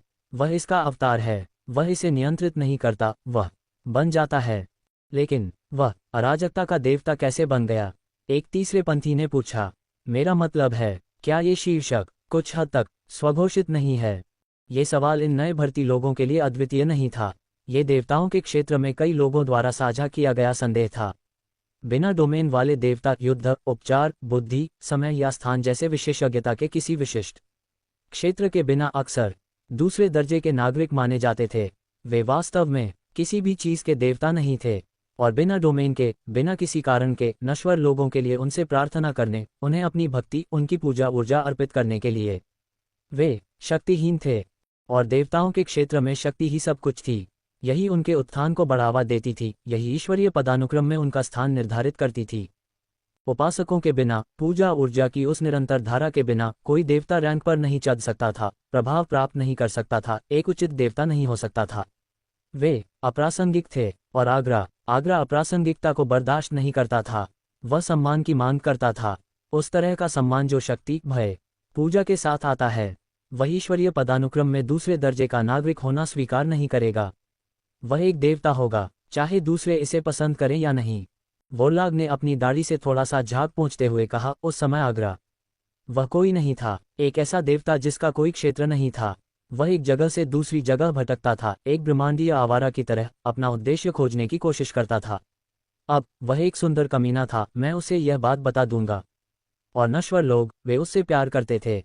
वह लगभग हर किसी के साथ सोता था जो उसे चाहता था। पुरुष, महिला, कोई फर्क नहीं पड़ता था। वह जहां भी जाता था दिल तोड़ता था। अपने पीछे संतुष्ट भक्तों की एक कतार छोड़ जाता था। उसके आसपास के पंथी हंसे, उनके भगवान की यौन विजय पर विस्मय और परोक्ष गर्व का मिश्रण। लेकिन चाहे वह कितने भी नश्वर लोगों को अपनी दिव्य उपस्थिति से आशीर्वाद दे, वोरलाग ने कहा, उसकी आवाज अधिक गंभीर स्वर में थी, हमेशा कुछ कमी रहती थी। वह सम्मान चाहता था। वह चाहता था कि नश्वर लोग उसकी पूजा करें, उसे उसी तरह से देखें जैसे वे सेशात या फोर्टुना या जोरियन को देखते थे। श्रद्धा के साथ, भय के साथ। उद्धरण चिन्ह। आगरा की हरकतें, उसकी अविवेकपूर्णताएं पैंथियन की नजरों से छिपी नहीं रहीं। वे उसे शर्मिंदगी के रूप में देखते थे, अपनी दैवीय प्रतिष्ठा पर एक दाग। इस प्रकार सूर्य के देवता जोरियन, पैंथियन के स्वघोषित नेता ने हस्तक्षेप करने का फैसला किया था। उसने अपने स्वर्गदूतों को आगरा को वापस लाने के लिए भेजा था, उसे वापस अपने पाले में लाने के लिए, उसे व्यवहारिक बनाने के लिए। लेकिन आगरा को यह पसंद नहीं था कि उसे बताया जाए कि उसे क्या करना है। एक दिन जोरियन के स्वर्गदूतों ने उसे एक उत्साही नंगा नाच में व्यस्त पाया। और आगरा, हालांकि उस समय कम अस्थिर था, फिर भी उसका स्वभाव उग्र था, एक उग्र, अप्रत्याशित स्वभाव। और जब वे नखरेबाज स्वर्गदूत उसके मजे में बाधा डालते हुए घुस आए, उसे उसकी पूरी शान में देखा तो उसने अपमानित महसूस किया। वे किसी दूसरे देवता के निजी समय में बाधा डालने की हिम्मत नहीं करते, लेकिन आगरा, वह तो बस आगरा था, किसी चीज का नहीं, देवता। और उस दिन आगरा ने अपना आपा खो दिया। उसने उनसे तर्क करने की कोशिश नहीं की, खुद को ढकने की भी जहमत नहीं उठाई। वह बस भड़क गया। उसने अपनी शक्ति का इस्तेमाल किया, कच्ची और अदम्य, और उन सभी को मार डाला।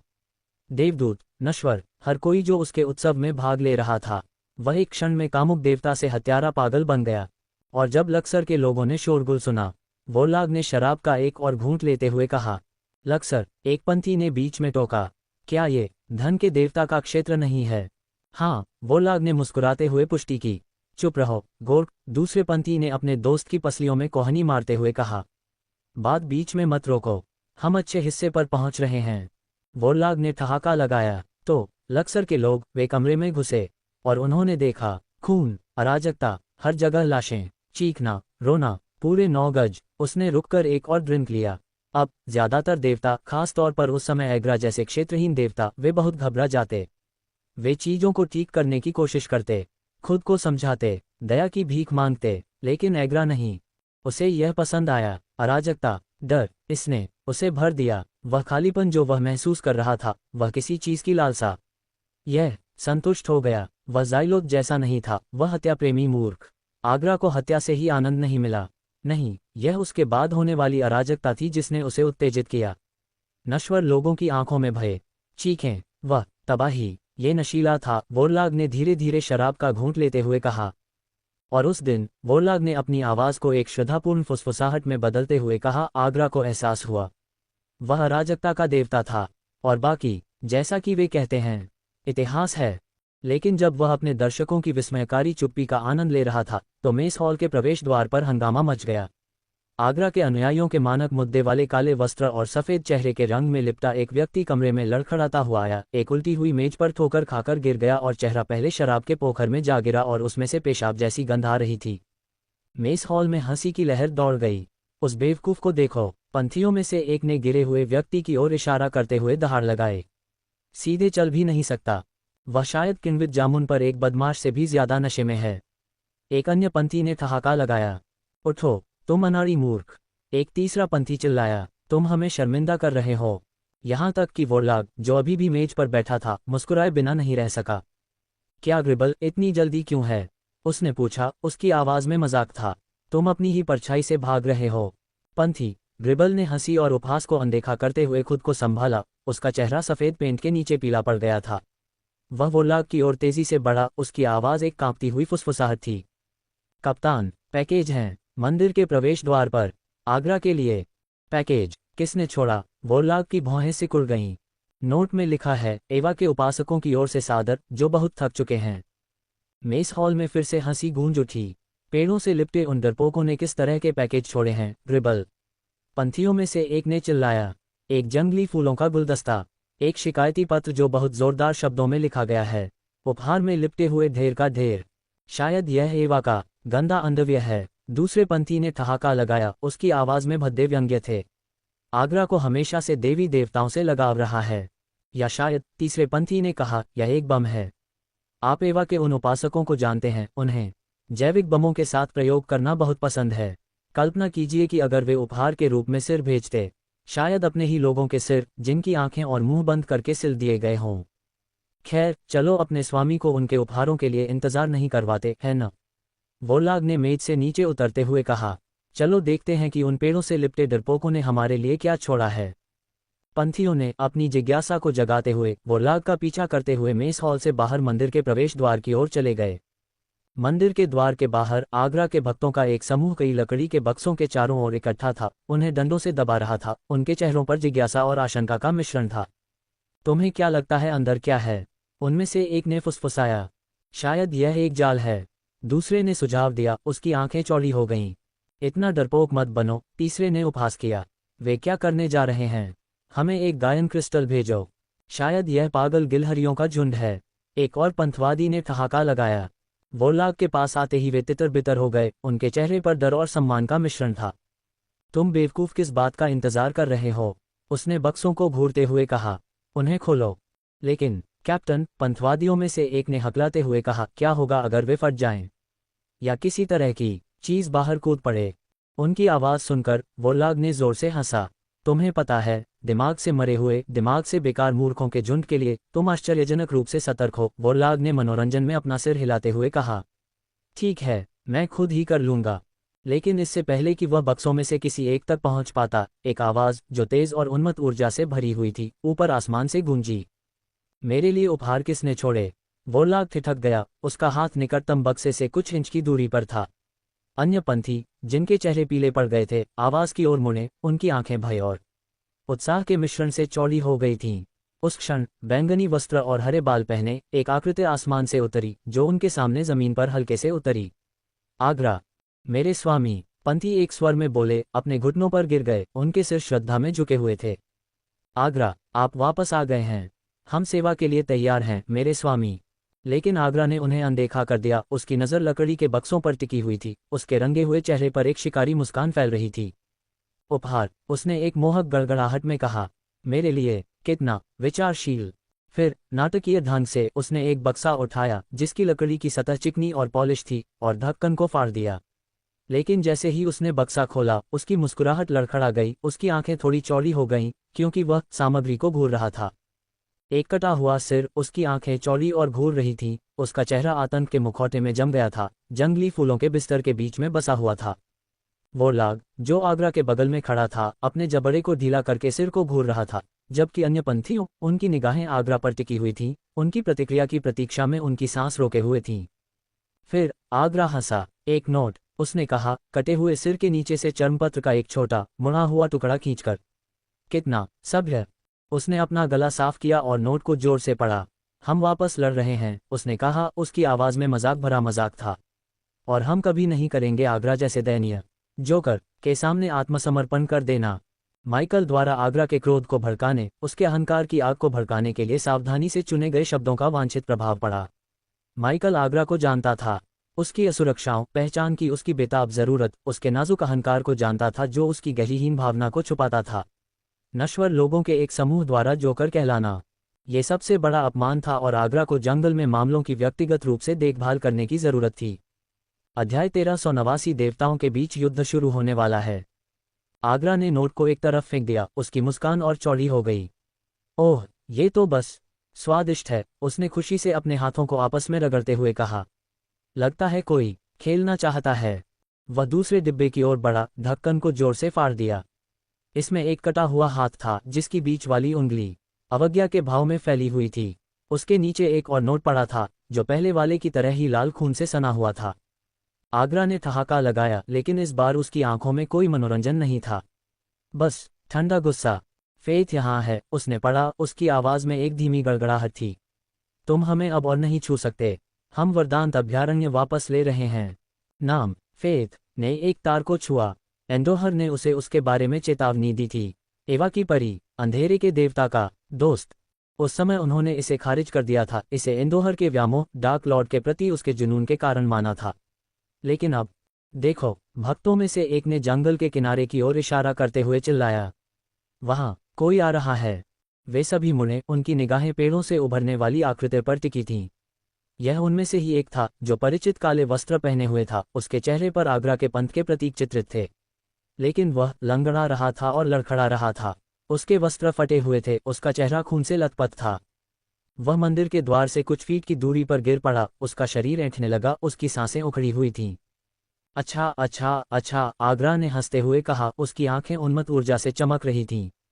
लगता है कि किसी का कार्यालय में बुरा दिन था। क्या हुआ, तुम बेकार के कमीने? क्या किसी गिलहरी ने तुम पर हमला किया? वोरलाग, उसने अपने कप्तान की ओर मुड़ते हुए चिल्लाया, इस बेवकूफ़ को जगाओ और पता लगाओ किसने हमें ये प्यारे उपहार भेजे हैं।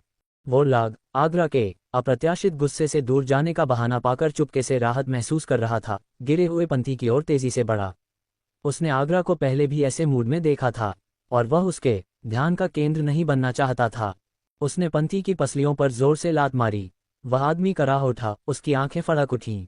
वह ऐसा लग रहा था जैसे उसे मांस की चक्की में घसीटा गया हो। 2 बार उसके कपड़े फटे हुए थे, उसका चेहरा खून और चोटों से भरा हुआ था, और एक हाथ अस्वाभाविक कोण पर मुड़ा हुआ था। उसने पलकें झपकाईं, उसकी नज़रें एकाग्र नहीं थीं, उसका दिमाग स्पष्ट रूप से कहीं और था। बोलो, वोरलाग ने गुर्राते हुए उस आदमी का गला पकड़ लिया और उसे जमीन से उठा लिया। जंगल में क्या हुआ? किसने तुम पर हमला किया? पंथवादी, उसका दिमाग अभी भी धुंधला था, उसका शरीर विरोध में चीख रहा था, उसे याद करने में कठिनाई हो रही थी। उसे अस्पष्ट रूप से याद आया, एक महिला, लंबी, सुंदर, जिसकी आंखें बर्फ की तरह जल रही थीं। उसने उसे थप्पड़ मारा था, बार बार उसे लात मारी थी, जोर से, नितंब पर। सचमुच उसने नहीं देखा था कि उसके साथी कैसे मरे थे, केवल उनकी चीखें सुनी थीं, उनकी दया की पुकार, और फिर उसने बात की थी। फेथ, उसने फुसफुसाया था, उसकी आवाज़ मुश्किल से सुनाई दे रही थी। उसने कहा, वह आगरा के लिए आ रही है। जो पंथवादी नहीं जानता था, जो उनमें से कोई भी नहीं जानता था, वह ये था कि जिस महिला ने उसे बुरी तरह पीटा था, वह फेथ नहीं थी। इसके बजाय ये गया था जिसने माइकल की सावधानीपूर्वक तैयार की गई योजना में फेथ की भूमिका निभाई थी। यह एकदम सही अंतिम स्पर्श था। अगर आगरा को उपहारों के बारे में, उनके संदेश के बारे में कोई संदेह था, तो यह ताना, एक महिला की यह चुनौती, सौदा पक्का कर देगी। माइकल जानता था कि सत्ता के भूखे ये बेवकूफ़ कैसे काम करते हैं। भगवान अपनी कथित बुद्धि और शक्ति के बावजूद आसानी से हेरफेर किए जा सकते थे जब उनका अहंकार शामिल होता था। वे सबसे जटिल साजिशों, सबसे कपटी जाल को समझ सकते थे। लेकिन उनका अहंकार उनकी सबसे बड़ी कमजोरी थी। और जब कोई उनके अभिमान पर प्रहार करता, उनकी शक्ति पर सवाल उठाता, उनके अधिकार को चुनौती देता, तो वे हथौड़ों की बोरी से भी ज्यादा मूर्ख बन जाते। उसने कहा, अगर आगरा के पैरों के बीच कोई अंधकोश है तो उसे उसका सामना खुद करना चाहिए, जंगल में नश्वर लोगों के पीछे छिपने के बजाय, एक कमबख्त काय की तरह। और बस इतना ही। आगरा ने झपट्टा मारा। उसने सोचा नहीं, रणनीति नहीं बनाई, इस संभावना पर भी विचार नहीं किया कि यह एक जाल हो सकता है।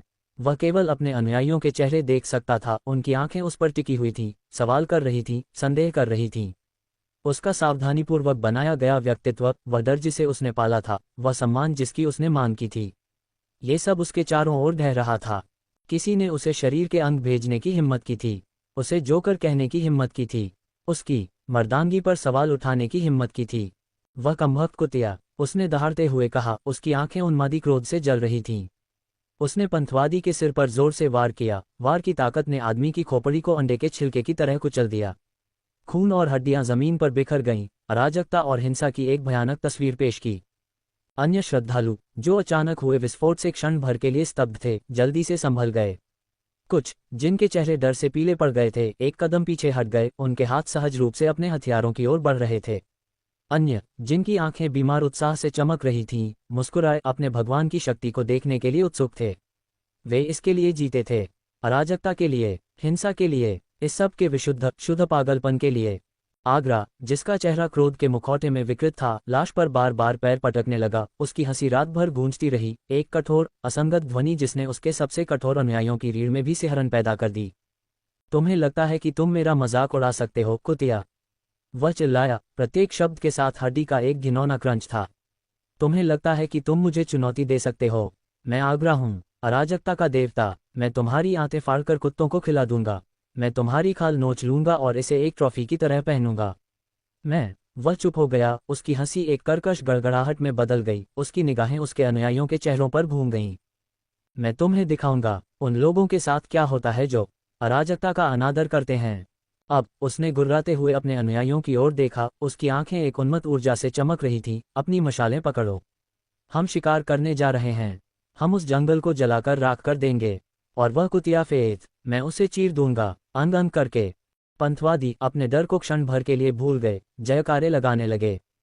आगरा के लिए वे दहाड़े, अवा उपासकों की मौत, जंगल जला दो, अराजकता को राज करने दो। वे अपने गिरे हुए साथी के बारे में भूल गए थे, जिसे सिर्फ संदेश पहुंचाने के लिए कुचलकर मार दिया गया था। इसके बजाय वे शिकार के रोमांच, हिंसा के वादे, अराजकता के रोमांच में बहुत ज्यादा उलझे हुए थे। आगरा अपने क्रोध से अंधा हो गया था। उसका अहंकार चोटिल हो गया था। उसे पता ही नहीं था कि वह एक जाल में फंसने जा रहा है। और फेत, जंगल में उसका इंतजार करने वाला सिर्फ फेत ही नहीं था। खुशी और खून के प्यासे अंदाज में चिल्लाते हुए उन्होंने मंदिर की दीवारों से मशालें पकड़ लीं। फिर वे अराजक समूह के रूप में काले वस्त्र पहने हुए पागलों की तरह हंसते हुए आगरा के पीछे चल पड़े, दुनिया पर अपना गुस्सा उतारने के लिए उत्सुक। आगरा टेलीपोर्ट हो सकता था, उड़ सकता था, लेकिन वह प्रवेश करना चाहता था। वह पल का मजा लेना चाहता था। वह अपने अनुयायियों को दिखाना चाहता था, और वह कुतिया फेत, कि वह डरता नहीं था, कि वह अराजकता का देवता था। और उसने नहीं का जवाब दिया। एक वो लाग, उसने लकड़ी के बक्सों की ओर इशारा करते हुए चिल्लाया जिसमें उपहार रखे हुए थे। वो ट्रॉफियां लाओ। मैं चाहता हूं कि वह छोटी कुतिया हमारी कारीगरी की प्रशंसा करे, इससे पहले कि हम एहसान वापस करें। वो लाग, उसका चेहरा पीला पड़ गया, उसका पेट मचल रहा था। वह आज्ञा मानने के लिए जल्दी जल्दी आगे बढ़ा, बक्सों को अपने पीछे खींचता हुआ, जैसे कि आगरा पागल विदूषक की तरह उछलता कूदता और नाचता हुआ अपने अनुयायियों को जंगल की ओर ले जा रहा था। कोई भी देख सकता था कि यह अच्छा नहीं होने वाला था। इस बीच जंगल के भीतर माइकल तैयारी कर रहा था। बेशक वह जानता था कि अस्तित्व में ऐसा कोई जाल नहीं है जो किसी देवता को नुकसान पहुंचा सके। वास्तव में नहीं, लेकिन आगरा अकेले नहीं आ रहा था। वह एक सेना लेकर आ रहा था। एक अराजक, अनुशासनहीन भीड़ जरूर, लेकिन फिर भी संख्या में। और वे सशस्त्र थे, और उनके पास मशालें थीं, और वे जंगल को जलाकर राख करने की योजना बना रहे थे। मेरी निगरानी में नहीं, माइकल ने बड़बड़ाते हुए कहा। उसकी आंखें सख्त हो गईं। वह इतनी गति से आगे बढ़ा कि समझ से परे था, गति का एक धुंधलापन, जैसे वह पेड़ों के बीच से भागता हुआ अपने लाइटनिंग डैश मंत्र और शैडो टेलीपोर्टेशन का उपयोग करके विशाल दूरी तय करता हुआ पलक झपकते ही उसने गड्ढे खोदे, उन्हें पत्तियों और शाखाओं से छिपा दिया। उसने खदानें, छोटे धातु के गोले लगाए जो रून से गूंजते थे। उसने गैस बम, कांच की शीशियों में ऐसी दवाई भर दी जो मनुष्यों को बेहोश कर सकती थी। वह सिर्फ लड़ाई की तैयारी नहीं कर रहा था, वह एक मंच तैयार कर रहा था और एक कहानी बना रहा था। अग्र अपने अहंकार में मान लेता था कि ये जाल फेथ का काम है, एवा के उपासकों का। उसे कभी संदेह नहीं था कि कोई देवता ऐसी सांसारिक रणनीति अपना सकता है। और यही माइकल चाहता था। वह खुद आगरा के बारे में विशेष रूप से चिंतित नहीं था। अराजकता का देवता जितना शक्तिशाली था, फिर भी वह केवल एक महान देवता था, ईश्वरीय पदानुक्रम में एक स्तर 3। माइकल डॉन के खून को अवशोषित करने के बाद प्राइम गॉड स्तर पर चढ़ गया था। उसने उसे हरा दिया था। वह आगरा को सीधी लड़ाई में हरा सकता था, कोई समस्या नहीं। लेकिन वहां अन्य विचार थे। पैंथियन और राफेल पदक डॉन के खून के लंबे समय तक चलने वाले प्रभावों के साथ मिलकर उसके ऊर्जा हस्ताक्षर को छिपा देगा, जिससे उनके लिए उसका स्थान निर्धारित करना कठिन हो जाएगा। लेकिन देवताओं के बीच लड़ाई, वह एक अलग कहानी थी। यह एक ब्रह्मांडीय आतिशबाजी के प्रदर्शन की तरह था, आकाशीय ऊर्जा का एक उछाल जो देवताओं के दायरे में लहरें मारता था। जो कोई भी ध्यान दे रहा था उसे सचेत करता था। वे लड़ाई को महसूस कर सकते थे, भले ही वे इसे सीधे न देख सकें। यह एक जोखिम था, एक गणना जोखिम, लेकिन माइकल इसे लेने के लिए तैयार था। उसे आगरा को मारने की जरूरत थी, गया की खोज को पूरा करने के लिए, उसके देवत्व को अनलॉक करने के लिए। ठीक है, उसे अपनी तरफ से लड़ने के लिए, अपनी पूरी क्षमता से। जब असली मुसीबत आ गई, वह एंडोहर, अन्य देवताओं और उन लानत ओमेगा का सामना नहीं करने वाला था। एक हाथ उसकी पीठ के पीछे बंधा हुआ था। उसे गया की जरूरत थी, उसे उसकी शक्ति की जरूरत थी। जल्द ही माइकल और गया फिर से फेयत के पास आ गए, जो तालाब के किनारे धैर्यपूर्वक इंतजार कर रही थी। उसकी निगाहें आने वाले पंथियों पर टिकी थीं। तैयार हो? गया ने अपनी आंखों में एक शिकारी चमक के साथ पूछा। क्या योजना है? माइकल मुस्कुराया। उसकी नज़र जंगल में घूम रही थी। उसका दिमाग पहले से ही युद्ध के मैदान, उसके जाल के स्थानों, भागने के रास्तों, मारने वाले क्षेत्र का नक्शा बना रहा था। तुम सुनिश्चित करो कि वे कमीने जाल को ट्रिगर करें, और कोशिश करो कि जंगल को जला न दें। मैं आगरा का ख्याल रखूंगा। उसने अपना मार्च फिर से शुरू किया, अपने अनुयायियों को जंगल में ले गया, उन जालों से अनजान जो झाड़ियों के नीचे छिपे हुए थे। वे परिधि को पार कर चुके थे, वापसी का कोई रास्ता नहीं था, और अब वे माइकल के मैदान पर थे। इस बीच ऊपर की शाखाओं में माइकल के बगल में बैठी गई गाय मुस्कुराई। उसकी आंखें शिकारी भूख से चमक रही थीं।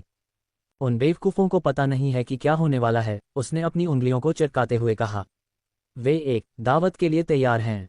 फेथ, माइकल ने देवदूत की ओर मुड़ते हुए कहा। उसकी आवाज धीमी गड़गड़ाहट वाली थी। ये शो का समय है, जोर से चिल्लाओ। आगरा और उसके प्रशंसक क्लब को तुम्हारी बात सुनने दो। क्या मैं क्या कहूँ? फेथ ने पूछा। उसकी भौहें सिकुड़ गईं। उससे पूछो कि क्या वह डरता है। फेथ, माइकल ने कहा। उसके होठों पर एक क्रूर मुस्कान थी। उससे पूछो कि क्या उसे अपने सेवकों की जरूरत है, अपनी रक्षा के लिए। अगर वह इतना डरपोक है कि अकेले जंगल में प्रवेश नहीं कर सकता। फेथ हिचकिचाया। एक देवता का मजाक उड़ाना, यह गलत लगा, अपमानजनक। लेकिन माइकल, वह एक अलग खेल खेल रहा था। अब विनम्रता के लिए समय नहीं है, फेथ, उसने कहा। उसकी नज़र सख्त हो गई। हमें उसे भड़काना होगा, उसके बटन दबाने होंगे, उसके अहंकार पर हमला करना होगा, उसे पागल बनाना होगा। फेथ की अनिच्छा देखकर गया ने अपनी आंखें घुमाईं। ठीक है, मैं ये करूंगा, उसने आगे बढ़ते हुए कहा। आगरा ने कभी फेथ से मुलाकात नहीं की थी या उसकी आवाज़ भी नहीं सुनी थी, इसलिए उसे अंतर नहीं पता होगा। फिर उसने अपने हाथों को अपने मुंह के चारों ओर लपेटा, एक गहरी सांस ली और चिल्लाया। आगरा, तुम वीरविहीन बकवास खाने वाले कायर, क्या तुम्हें अपने चाटुकारों की छोटी सेना की जरूरत है जो तुम्हारा हाथ थामे? या तुम बस अक्षम हो? बाहर आओ और खेलो, तुम छोटी कुतिया। या तुम अपनी खुद की मूर्खता के परिणामों का सामना करने से बहुत डरे हुए हो, तुम मूर्ख आश्चर्य। जिस क्षण गया की आवाज जंगल के जादू से प्रवर्धित होकर पेड़ों के बीच से गूंजी, आगरा और उसके अनुयायियों पर एक स्तब्ध सन्नाटा छा गया। पंथी अपने मुंह खोले हुए एक दूसरे को घूर रहे थे। उनकी आंखें अविश्वास से चौड़ी हो गई थीं। क्या उन्होंने सही सुना था? क्या उस देवदूत ने बस यही कहा था? यहाँ तक कि वोरलाग, जो अपनी रंगीन भाषा की महारत पर गर्व करता था, भी हैरान रह गया। ऐसा नहीं था कि उसने इससे भी बदतर बातें नहीं सुनी थीं। उसने सदियों आगरा के अनुयायियों के बीच बिताई थी, आखिरकार एक ऐसा समूह जिसकी शब्दावली में मुख्य रूप से शाप, अपमान और विभिन्न अश्लीलताएं शामिल थीं। यह इसकी धारा प्रवाहता थी, जिस विशुद्ध कलात्मकता के साथ फ़ैयत ने उन अपमानों को एक साथ पिरोया था। कोई हिचकिचाहट नहीं थी, कोई लड़खड़ाहट नहीं थी, कोई फिल्टर नहीं था। ऐसा लग रहा था जैसे वह अपने मस्तिष्क में गाली गलौज की डिक्शनरी लेकर पैदा हुई हो। लेकिन उससे भी ज्यादा ये दुस्साहस था, उस महिला की विशुद्ध शुद्ध हिम्मत, आगरा को चुनौती देना, उसकी शक्ति पर सवाल उठाना, उसे काय कहना। उसने अभी अभी अपनी मौत के वारंट पर हस्ताक्षर किए थे। आगरा के हमेशा की तरह भड़कीले परिधान, सफ़ेद चेहरे का रंग, लाल रंग की लिपस्टिक और हरे बालों के बावजूद वह खतरनाक लग रहा था। चंचल मुस्कान और उन्मत्त ऊर्जा जिसने कुछ पल पहले उसे उत्साहित किया था, गायब हो गई थी। उसकी जगह एक ठंडा गुस्सा आ गया था जो एक भट्टी से निकलने वाली गर्मी की तरह उससे निकल रहा था। यहाँ रहो, आगरा ने गुर्राते हुए कहा। उसकी आवाज़ धीमी और खतरनाक थी। मैं इससे निपट लूंगा, कुतिया, व्यक्तिगत रूप से, और फिर हम इस कमबख्त जंगल को जलाकर राख कर देंगे। लेकिन उससे पहले नहीं, हम अपने मेहमान के साथ थोड़ा मज़ा करेंगे। वह देखेगी कि हम उसके अनमोल अभयारण्य को कैसे साफ करते हैं। और फिर, खैर, मान लीजिए, वह दया की भीख मांगेगी, इससे पहले कि मैं उसके साथ खत्म करूं। पंथियों, उनकी आंखें शिकारी भूख से चमक रही थीं, जयकारे लगा रहे थे। एक देवदूत के साथ खेलने, एवा के चुने हुए को अपवित्र करने का विचार इतना लुभावना था कि उसे रोका नहीं जा सका। आगरा, उसके पीछे काले वस्त्र लहराते हुए, जंगल की ओर बढ़ गया। उसकी निगाह छाया पर टिकी हुई थी, उसके हाथ अराजक ऊर्जा से चटक रहे थे। पेड़ों से देख रहे माइकल और गया ने मुस्कुराहट का आदान प्रदान किया। उसने चारा खा लिया, गया ने कहा। उसकी आंखें मनोरंजन से चमक रही थीं। जैसा हमने योजना बनाई थी, माइकल ने सिर हिलाते हुए कहा। अब अलग होने का समय आ गया है। तुम अपने अनुयायियों को व्यस्त रखो, सुनिश्चित करो कि वे हमारे छोटे छोटे आश्चर्यों का आनंद लें। वह रुक गया, उसकी निगाहें सख्त हो गईं।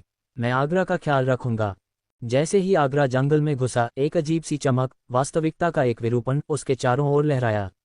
वह गुना करता गया, उसका रूप दर्जनों समान प्रत्ययों में विभाजित हो गया। प्रत्येक ने एक ही घुमावदार काले वस्त्र पहने हुए थे, प्रत्येक एक ही उन्मत्त तीव्रता के साथ मुस्कुरा रहा था।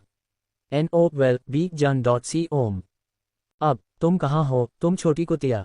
आगरा की आवाज़ों का एक कोरस पेड़ों के माध्यम से गूंज उठा। उनकी हंसी पागलपन की कर्कशता थी। ऊपर से देख रहे माइकल ने भौहें सिकुड़ीं, यहाँ तक कि उसकी अंधेरे की आंखें, जो भ्रमों को, छायाओं को भेद सकती थीं, असली आगरा को उसकी प्रतिकृतियों से अलग नहीं कर सकीं। लानत है, उसने बड़बड़ाते हुए कहा। उसका जबड़ा भींच गया। वह एक देवता है, बेशक उसके भ्रम अधिक मजबूत हैं। वह सिस्टम से मदद मांगने ही वाला था ताकि आगरा के वास्तविक स्थान का पता लगा सके। तभी आगरा की सेना ने अपना कदम बढ़ाया। वे इतनी तेजी और उग्रता से आगे बढ़े कि माइकल भी हैरान रह गया। जंगल में फैलते ही उनके रूप धुंधले हो गए और उनकी हंसी पेड़ों में गूंजने लगी। यह आसान नहीं होने वाला है, वह पागल कमीना खेल खेल रहा है, माइकल ने बड़बड़ाते हुए कहा। उसे एहसास हुआ कि यह आसान लड़ाई नहीं होने वाली थी। वह वापस छाया में चला गया क्योंकि आगरा के दो प्रतिकृतियां, उनकी चौड़ी और अस्थिर मुस्कान, उस पेड़ पर चढ़ गईं जिस पर वह बैठा था। उनकी हरकतें अराजक ऊर्जा और अप्रत्याशित अनुग्रह का एक विचित्र मिश्रण थीं। वे उसके ऊपर शाखाओं पर बैठे थे, उनकी निगाहें आसपास के पेड़ों को स्कैन कर रही थीं, उनकी हंसी जंगल में गूंज रही थी। तुम कहाँ हो, तुम छोटी कुतिया? उनमें से एक ने चिल्लाया, उसकी आवाज़ एक मजाकिया गीत की तरह थी। बाहर आओ, तुम जहां भी हो। दूसरी प्रतिकृति, जाहिर तौर पर पारंपरिक खोज विधियों से ऊब गई थी, उसने खुद को व्यक्त करने का फैसला किया।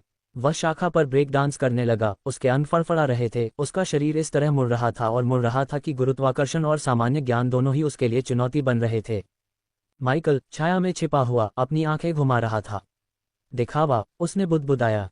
सिस्टम, उसने सोचा, मुझे असली आगरा को ढूंढना है। उसका स्थान बताए, क्या तुम ऐसा कर सकते हो? अराजकता के स्वघोषित देवता आगरा के असली रूप को उसके भ्रामक प्रतिरूपों के बीच ढूंढने के लिए 5 मिलियन बेडेस पॉइंट्स की आवश्यकता होगी। क्या होस्ट आगे बढ़ना चाहता है? 5 मिलियन, माइकल ने नाक सिकोड़ी। तुम व्यावहारिक रूप से सब कुछ बता रहे हो सिस्टम, इसे करो। ऊर्जा की एक स्पंदन, केवल माइकल को दिखाई देने वाली लाल रोशनी की एक लहर, उससे बाहर की ओर विकीर्ण हुई, जंगल में, पेड़ों के माध्यम से, हवा के माध्यम से ही। जैसे ही लहर गुजरी, आगरा की प्रत्येक प्रतिकृति के चारों ओर एक धुंधली, लाल रूपरेखा दिखाई दी। एक को छोड़कर सभी। एक आकृति अभी भी पागलों की तरह मुस्कुरा रही थी, लेकिन अब एक झिलमिलाती नीली रोशनी में रेखांकित, जंगल में गहरे, वरदांत अभयारण्य के केंद्र की ओर बढ़ रही थी। असली आगरा, माइकल ने देखा कि नीली रूपरेखा वाली आकृति जंगल में गहरे जा रही थी। उसका दिमाग दौड़ रहा था, उसे रोकना था, लेकिन वे दो लानत प्रतिकृतियां अभी भी उसके ऊपर शाखा पर बैठी थीं। उनकी अराजक ऊर्जा एक निरंतर परेशान करने वाली व्याकुलता थी। उनमें से एक गा रहा था बुरी तरह से, दूसरा अभी भी अपने ब्रेक डांसिंग चरण में किसी तरह का हेडस्पिन करने का प्रयास कर रहा था। ये देखने लायक नजारा था। अराजक असंगठित आंदोलन का एक लानत ट्रेन मलबा। माइकल लगभग पेड़ों के लिए खेद महसूस हुआ, लगभग, और वह लैंडिंग में सफल रहा। गायन प्रतिकृति ने अपने हाथों को एक साथ ताली बजाते हुए उन्मत्त उल्लास के साथ चिल्लाया। गिलहरी के दौरे की कलात्मक व्याख्या के लिए 10 में से 10 अंक। हालांकि ब्रेकडांसिंग आगरा लैंडिंग में सफल नहीं हुआ। वह लड़खड़ा गया, उसका पैर काई के एक टुकड़े पर फिसल गया और हंसी की चीख के साथ शाखा से नीचे गिर गया। उसके अंग बेतहाशा फड़फड़ा रहे थे और वह जमीन की ओर गिर गया।